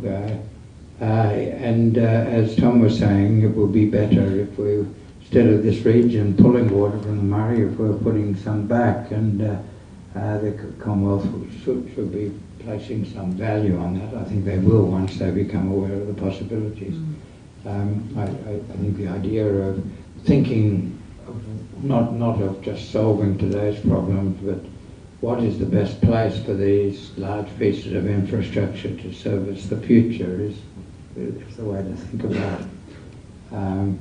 It's very likely, I think, that when we do that, we'll be thinking of the Great Australian Bight rather than Spencer Gulf as a repository of the water. There'll be different locations that can be looked at, but when you're thinking of the scale that's necessary, there'll be quite a lot of advantages in doing it in those deeper waters. The skills demanded will be immense, and so there will need to be new training institutions. We want them to be, want training of our own people to be the main source of it. Australia has fallen down a bit on education and training of its own people in the last 10 years, relied too heavily on quick fixes of immigration. We'll need skilled immigration, but the very first focus needs to be on better facilities for our own education and training, including in the regions that new activity is occurring on. I talk a fair bit in the book about the immense amounts of capital that are required, but there's not a shortage of capital in the world if you've got the right policies. You do need to have state and federal and local governments all pushing in the same direction and not threatening to overthrow policies so that investments made one year are left high and dry a bit later. But with that policy continuity and a very clear framework for making Australia the superpower of the low carbon world economy, then the capital will be there. I look forward very much. I was a young 61 when I first started coming over here, and I want to be seeing things actually happening while I've got eyes to see. So we've all got to get cracking a bit. I've lost all interest in pilot studies and that sort of thing. I want to help make real things happen, and now is the time to make real things happen. You've got local communities who have been consistently strongly in support of these developments since I've been coming 15 years ago. That's a constant. But I think in local governments across the area, there's stronger support now than at the beginning. The state government, South Australia's been fortunate that it's had reasonable continuity in policy, better than other states. The Marshall Liberal government didn't turn everything on its head. It continued a lot of the policies. But you've now got a state government in Alaska that's very strongly committed to making this happen, and very much has in mind that the Spencer Gulf is the place where it starts.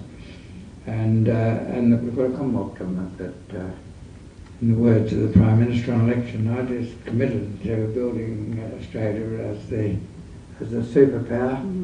So now's the time it can happen, and I look forward very much to coming back in a few years, not to talk about what we should be doing, but to look at what has actually happened. Thank you.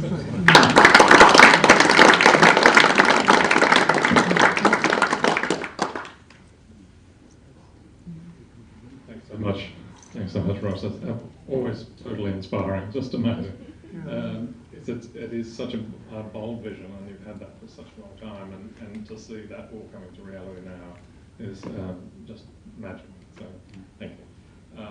Some questions? Would anybody have some questions? Oh, yes. It's not so much a question, Professor Garnaut, it's more a correction. The only reason that the rickety rail track from Lee Creek to Port Augusta was because I think only every fourth sleeper had spikes driven in it, and it is a standard gauge. It wasn't a narrow gauge. Okay. Thank you for the correction, and thank you for the explanation. I was aware it was rickety. I should have looked more closely at the gauge. Ross, in one of your earlier books, and also I think in this room a few years ago, I'm a bit nervous about paraphrasing you, but I think you said you couldn't get worse policy settings in Australia than what we've currently got with regard to energy. Are you still that pessimistic? And I apologise if I didn't paraphrase you correctly. That was close enough, and we went through a horrible period, and I think the advice I gave state and federal governments in 2008 and 2011 was right. We'd be better off with a carbon price, and I think we had it right with the carbon price that the Gillard government introduced. The government raised that $7 billion a year of revenue, and then spent most of that on raised the tax-free threshold from about 5,000 to 19,000, and then adjusted Social Security payments so that the money all went back, so the people on middle incomes or low incomes didn't actually suffer any loss of income, but you still had the incentive to use less carbon because you would pay less of the carbon price if you use less carbon. We don't have that. I think that's a pity. I say in this book, we're going to have to get back there one day, but let's not have a debilitating argument about that now. I suggest here that we have in mind a time in the future when we put in place that policy again, like 2035, far enough in the future for it not to be part of argy-bargy every election now, and then we just get on doing it in other ways in the interim. I think that the Albanese government's commitment on investment in transmission is necessary. I think that their policies on the safeguard mechanism, that would be much better to do it with a carbon price, but the carbon price ran all those political argy-bargies when Tony Abbott was around. There's not much appetite for immediately going back into that, so let's make the best of that. We're going to need a lot of other policies, and in my long 120-page overview at the beginning, I outlined a lot of those policies. So I think we've gone from having horrible policies to going to policies not perfect, but can get us moving. And what's clear now, it's clearer to me now than it had been before, that Australia's advantages are so big compared with other countries that we can muck things up a bit and make progress. It's just when we muck things up completely that we don't make progress.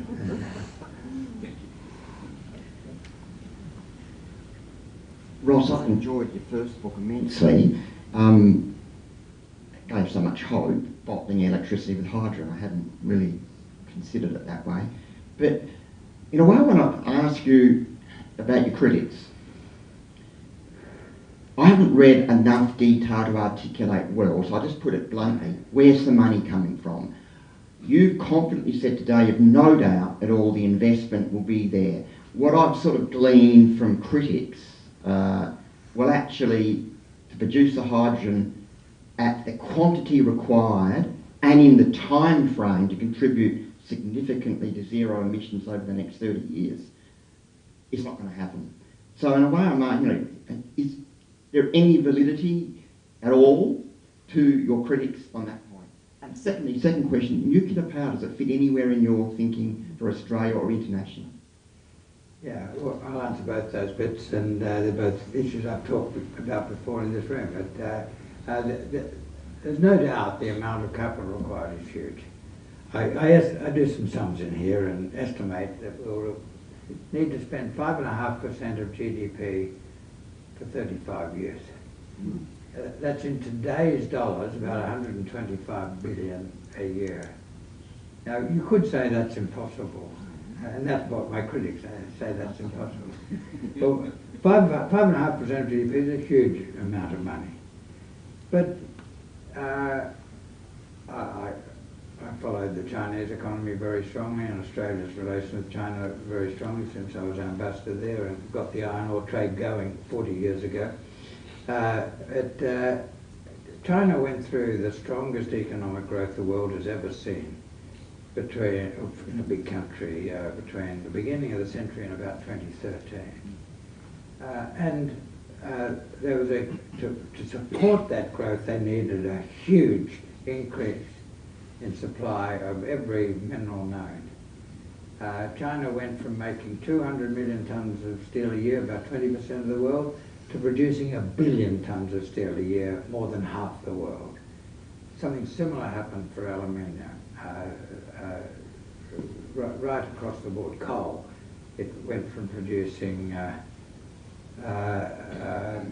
billion to 2 billion tonnes of steel. It went using 1 billion to 2 billion tonnes of coal. Couldn't supply that itself.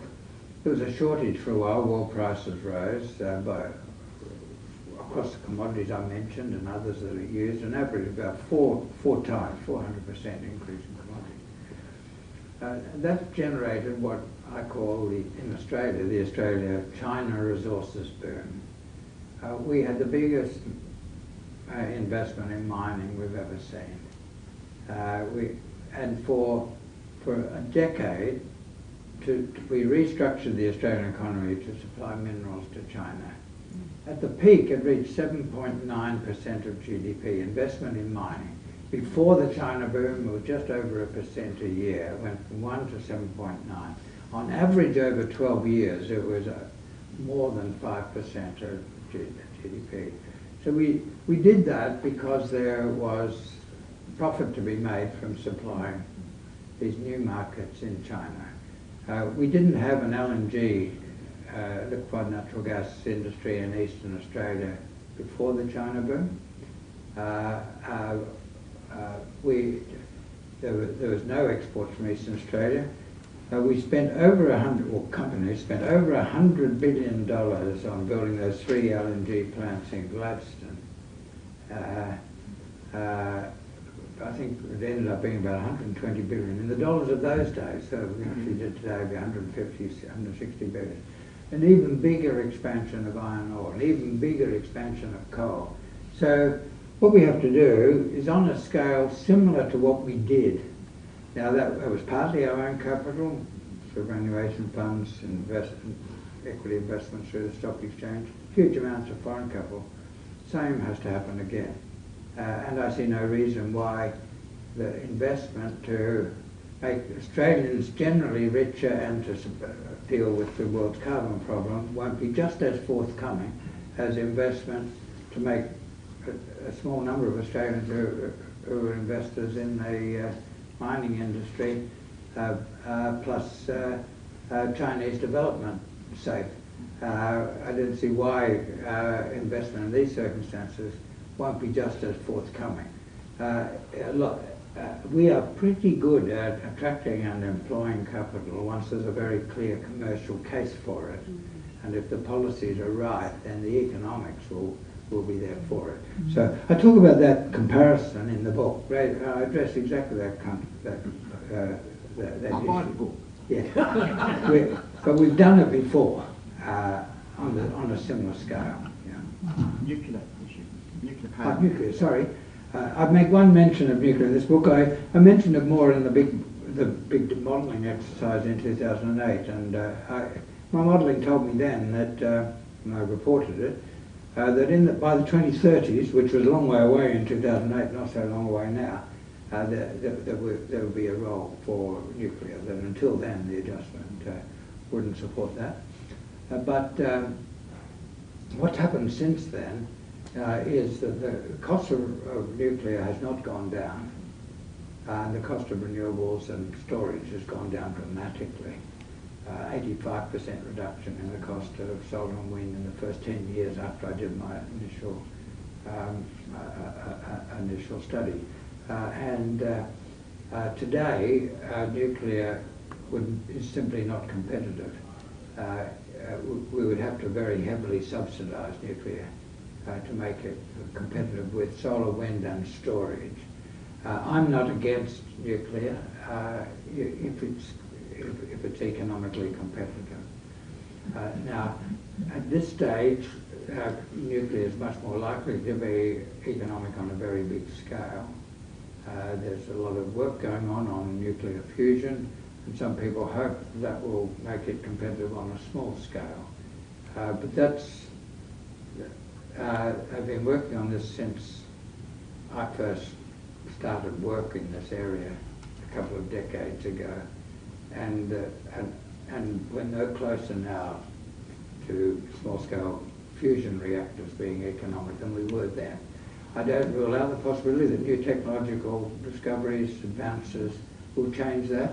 If it does, the place where it's most likely to be economic and most likely to be acceptable to communities is actually just north of here in South Australia. And that's the one mention of nuclear in this book.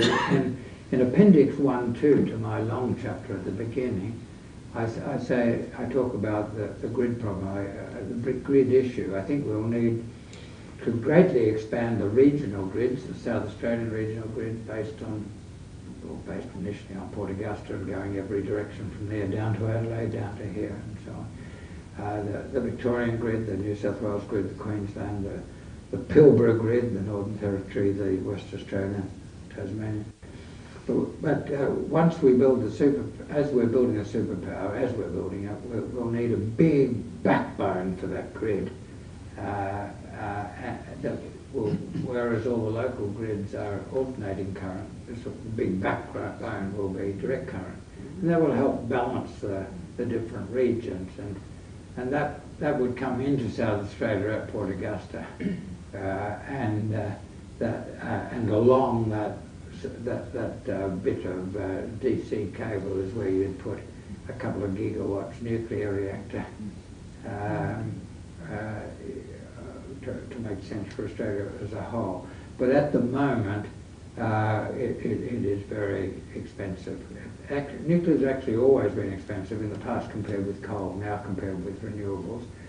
Some countries were comfortable about heavily subsidising nuclear because it was important for military purposes. France went heavily nuclear. The real reason was that de Gaulle wanted atom bombs, and the enrichment of uranium for the bombs provided enriched uranium for the nuclear plants. That's how it all began, and that's how they got going. There's no discussion in Australia of getting nuclear weapons, although nuclear submarines is on the agenda, but not nuclear weapons. And the nuclear submarines will have enriched uranium supplied directly by the United States on what has been said publicly. So at this stage we would expect nuclear to have to compete economically on its merits, and at the moment it's just more expensive, much more expensive. Another question? Why is it DC? Yes. Direct current? Yeah, I don't understand. I thought DC were only transmitting over a very short distance. No, in fact it's best over very long distances. When we first started introducing electricity, there was a big debate about whether to use alternating current, which is sort of pulses of power, or direct current, huge flows of power. Very technical questions, and there's some advantages and disadvantages. A big contest between a chap called Tesla and a chap. Yeah, I just gave some biography. Yeah. That's what it said. Edison came up with the general, because it was basically the birth of electricity. Yeah. But the DC current that Edison was promulgating, you had to have a generator basically on every corner. Yeah. Whereas AC could transmit Teslas to kilometres. Yeah. Well, today DC is used over very long distances, and it's got very low transmission losses over very long distances. You've got huge. We have to use them underwater because the AC has a problem going under the water. So the submarine cable we've got from Tasmania to Victoria is a DC cable. Really? Yeah, because and you can use on land. We've got one on land through Sunraysia between the Victorian node near Mildura, a place called Redcliffs, and it comes into South Australia, I think at Robertstown and near there. That's underground cable. So it's there. But the big uses of DC at the moment, and that big cable that Cannon Brooks and Forrest are planning between Darwin and Singapore to supply 15% of Singapore's power from solar in the Northern Territory. That will be DC because it's underwater, no other way you could do it. But the really big uses of direct current at the moment are the long-distance transmission lines in Brazil, going from the Andes, the hydro in the Andes to Rio de Janeiro and Sao Paulo, in the US, east to west, Europe, from Morocco and southern Spain to the mainland. But most importantly in China, they're densely populated coastal areas, where most Chinese live, coastal and central China. There's no room for wind or solar, not much, compared with demand for power. So they've got big wind and solar and hydro in the far west, and they take that to the coast. I've visited and been shown over a line that they just put in from the far west of China to just north of Shanghai. It was a distance roughly equal to Perth to Sydney and back to Adelaide. They only lost 6% of the power over that distance. We would probably lose 15% from Port Augusta to Adelaide. They lose so little because it's DC and really big transmission lines. So that is the future for really large volumes of direct current power. Now, the disadvantage is, and this might be related to the Tesla story, the disadvantage is that it's very expensive to break the line because there's lots of advantage in alternating current if you're serving small-scale users of power.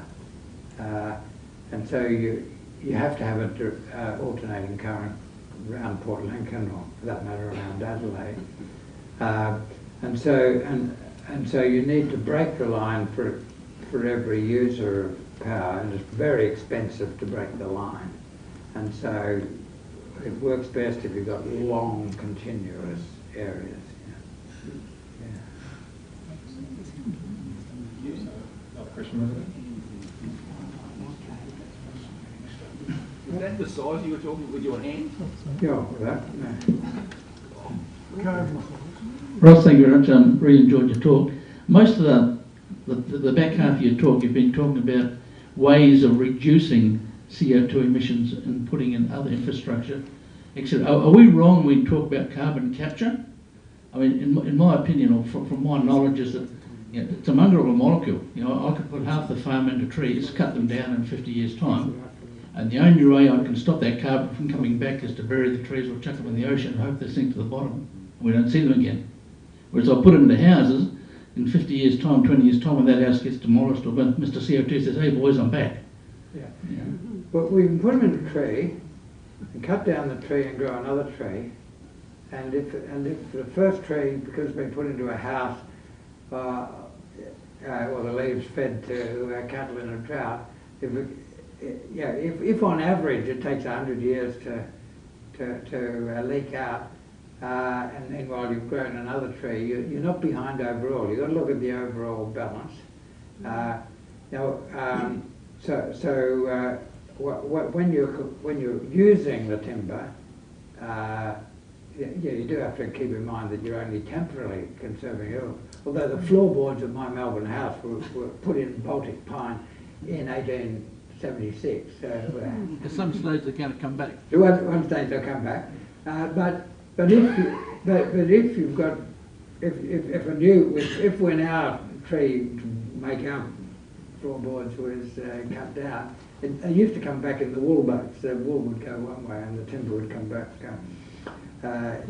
If they'd planted another tree in another one and you'd filled up a few houses, then if you look at the overall balance, it would be well in front. So, but you do have to look at the overall story.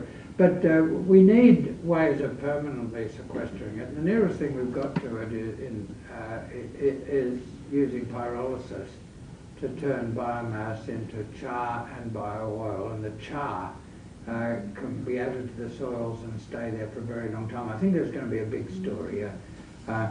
Recently, this has become an important story in Australia relatively recently, pyrolysis, making char.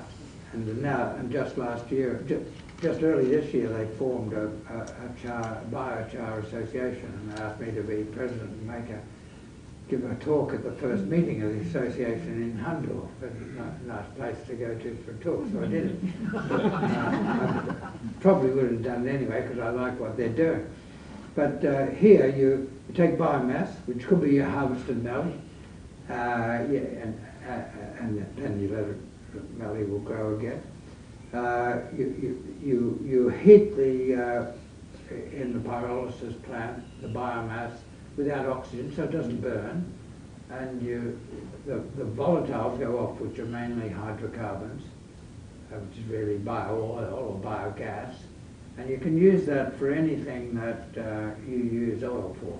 Now, if you use it for gas, it goes back in the atmosphere, the carbon dioxide. If you use it for combustion, something you would have used oil for, it goes up back in the atmosphere, but you've already drawn down from the atmosphere to grow it, and so you're not increasing carbon overall. But the char bit, the pure carbon that's left, if you put that on soil, it'll last for, as far as the science can tell us, hundreds, in some cases thousands of years. We don't know how long, but if it's not being washed away, if it's washed away, it might stay in the bottom of the ocean. But we've got examples of this in the Amazon, where the Indians there have been using biochar, making charcoal, and then using that to enrich the soils. They get much better for water retention, they get much more productivity, and large areas have been used for thousands of years. So they've got an average content gradually building up year by year, now 15% carbon,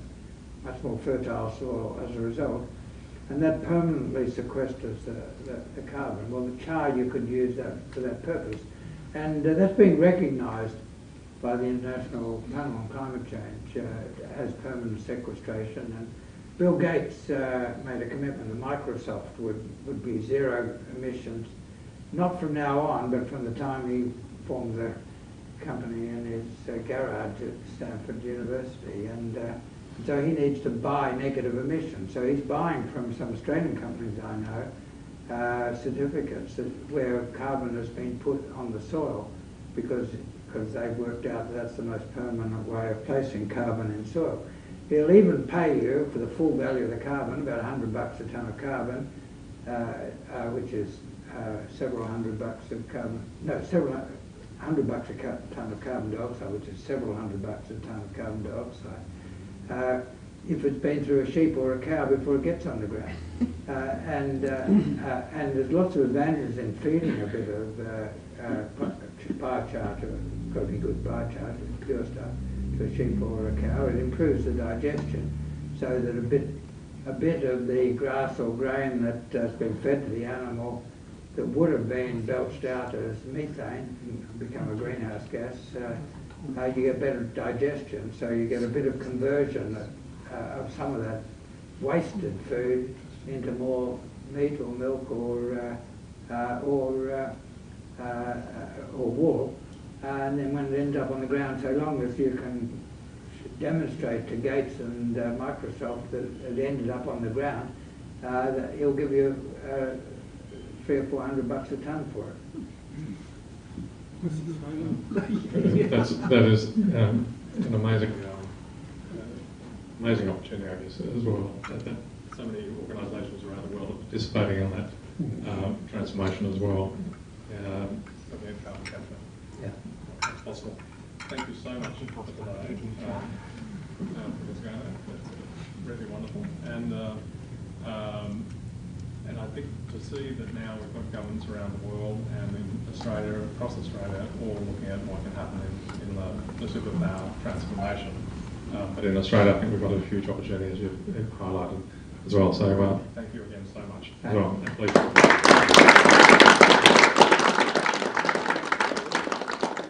So what we've got. Special thanks to Ray for letting me fill up my electric vehicle in his garage when there aren't too many public places yet in Port Lincoln. Fantastic. Also to Ross Garnaut as well, and he and Tom have put a lot of that this afternoon, and those members of the SALT team have done that as well. And there's also there will be shortly some sale of books over there, and some opportunities to talk with Ross. But just before we wrap up too, is Thomas Murray is here from Oscar Energy and has offered to answer a few questions. This one's not quite working there. To answer a few questions about the wind farm at Elliston 2, which is a massive development, which we're actually part of that transformation. So if anybody has some questions there. Yeah, good afternoon or good evening, and thank you for the opportunity, Ross and Tom, for inviting Oscar Energies to come and have a chat with you, because I've seen a lot about Oscar Energies on the slide deck, and I'm going, okay, no one's really talking about the wind farm, and it seems to be a catalyst for a lot of things which are happening. So I'll give you a brief overview of Oscar Energies. It was actually permitted a 50 megawatt wind farm back in the year 2000, which was around about 37 wind turbines. But the ETSA of the old days was simply too cumbersome and too costly, and didn't really want to have a look at how do we export the energy usefully back into the grid. So unfortunately the permit lapsed and sort of things went away. But Jacob Cherian, the MD of the Oscar Group, stuck by his guns, the same as Ross, and they've been battling for the last 20 years to still have a presence, because obviously you've heard a lot about the wind resource, which is so prominent on the west coast. And indeed, you know, the flyby by the drone I think was amazing, so thank you, Tom, for doing that. But we are really getting some magnificent wind resource profiles from that met mast that you see. And so we talk about capacity factors and wind speeds and all these type of things, and it's all very important. But we don't want gusty conditions, we want constant conditions. And having the wind turbines around about 119, 120 metres, receiving the wind from the sea, there's no turbulence in the wind, it's pure. And so that's why we put the mast at around about 119 metres. Now we're getting what's called a gross capacity factor around about 55%. That's one of the best sites in Australia. The only other areas that I know where we have those type of values is in New Zealand. And let me tell you, you can do this in the wind. You can stand up at 45 degrees, or the west coast of Tasmania. So look, it is a prominent site. Now Oscar Energies has been very productive in relation to securing land opportunity near Elliston. So we've had some long associations with the landowners there. And as we've heard tonight, it's about a community, it's about involvement, getting everybody on board to get the final solution. So you just can't come and be bombastic about just putting things on there because it suits you commercially. You have to work with the community. That includes First Nations, and looking at all the impacts of the land, and so on and so forth. Now, we've got a lease in place for around about 75 years with stage one, around about 500 megawatts. And that's equivalent to around about 85 turbines at this moment in time, which is ample for the first stage of the desalination plant. Now, we were originally looking at supplying other commerce, whether it be mining or whatever in the area. And more recently, in the last couple of years, the word hydrogen, as we've heard a lot about today, has been the buzzword. So we've been talking to a number of people about that. But what really excited us was the desalination plant, because that by far really accelerates our interest to do something collectively with Ross and Tom. Now, I've just reconfirmed there's no material relationship between the parties. It's just a pure sense. It's a pure sense of doing the right thing for a community and the advantages of doing the right thing in supplying water back to, as Tom said, back to the Murray River. You know, supplying the mines with water so they don't, you know, there's easing of the artesian supply. And this will take time. It's not going to happen tomorrow or next week. But as Ross Garnaut mentioned, it's about progress. It's about getting things done, starting the journey. And I think these type of forums are so critical in ensuring that your voice is heard, and collectively as a community within this part of the world, that you do barrack the MPs and state parliament. There is funding available. Now, we've been doing our own thing about investor funding. I mean, and Ross mentioned earlier, there's lots of funding available. We're looking overseas for funding, the superannuation funds and so on and so forth. All this is paramount, but they need the business case, but we need a solution to supply. And so if we can get the state government to commit to a desalination plant and do all the right type of research and analysis about is that the right place, do we have one plant, do we have 2 plants, 3 plants along the coastline from Elliston. All these things need to be considered because you don't want to go in there and cause a massive effect. I mean, your intentions are good, but if you damage the marine life or you damage the coastal life, then you're just an environmental thug. So anyway, so that's our view. So we're happy to support Tom and Ross on their journey, and you know, hopefully there's a win-win. And so I just wanted to tell you about the wind farm in its own right. So we've got a stage 1 design, concept design complete. We've looked at the transmission line, which we've heard so much about today, up to Yadnari rather than Coltana. But it would be much better to supply some local diesel rather than build a 123 kilometre line to Yadnari. No, you're good, thanks. Okay. So, look, it is an expensive program, but we are more advanced than what a lot of people realise. People think, oh, there's a wind farm there or whatever. We've actually done quite a bit of work in the background, and we are ready to go if we can get the approval in place from the state government. Departments of Energy and Mines are happy to sponsor us in that application. But again, it's still a journey of up to 12 to 18 months to go through that process.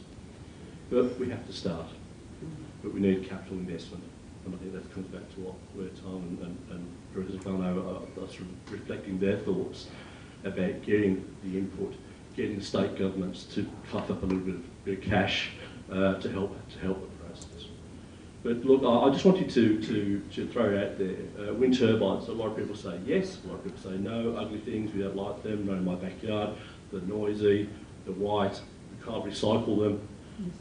I'm happy to sort of clarify a lot of those type of things for you.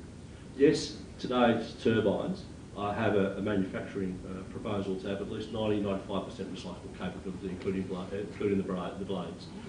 There's different components today that the blades are made up of, and we have technology. It's still, it's developing into rope base and all this type of thing. It's the old blades that were made of wood and resins and all types of terrible stuff.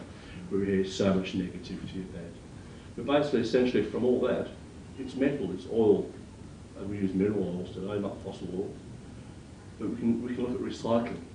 So at the end of life, we either look at the life being 20 years, 25 years. We look at recertification, and we upgrade the turbines rather than pulling them down. How do we make them more efficient for the location?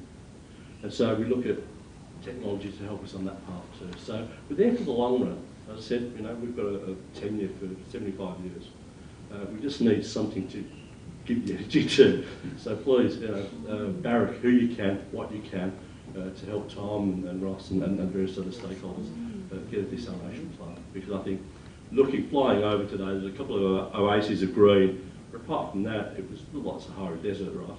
And I know you guys are doing it pretty tough. So, but yeah, so that's happening. Look, I'll throw open about turbines. Does anybody have any questions about turbines? Just one at a time. Not one? Please do. I make a point, and it's not about the turbines. Yeah. Australia's founded and infrastructure projects that were done a long time ago were supported by the Commonwealth Bank. Yep. And I've got to ask the question, why haven't we got one for infrastructure projects like this? Yeah, look, I think over the passage of time, we've seen the banks being a little bit more reticent in seeing how regulation and the economy is going in relation to funding. I think the banks are sort of withholding a lot of funding to a lot of projects holistically. So, but I think today they're looking at maybe the governments, or state governments, being the sponsor of projects or leveraging. We heard earlier, state and Commonwealth governments we're having the clean energy funds and these type of things. And these type of vehicles have been used to move on from the banks, the Commonwealth Bank funding as such. The banks don't want to be part of business. That's my view. But that's the trouble. The banks we've got currently don't want to be a part of any of this stuff. Yep. They're totally negative. Yep. Waste of time. And that's when we're seeing, as I mentioned earlier, we're seeing a lot of superannuation funds creep into the mix because they do wish to invest. And we've seen a big interest from Canadian super funds in particular. Now, there's a number of farms already in Australia which are supported or owned by superannuation funds, and they're getting some excellent returns, better than trading the stocks. If the market conditions are right, trading the stocks, on the NASDAQ, etc. So yeah, it's possible, but I think that's a time thing. We just maybe they will, maybe they won't. I don't know. But I agree with you. Invest the money that you've got. Help the situation.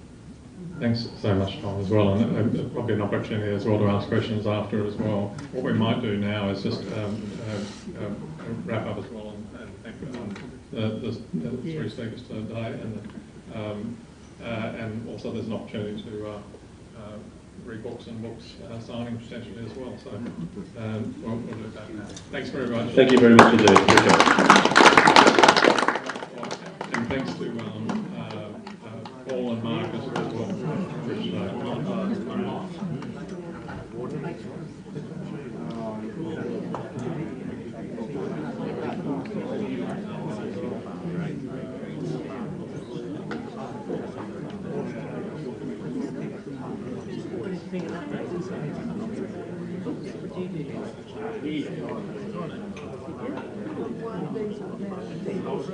Yeah.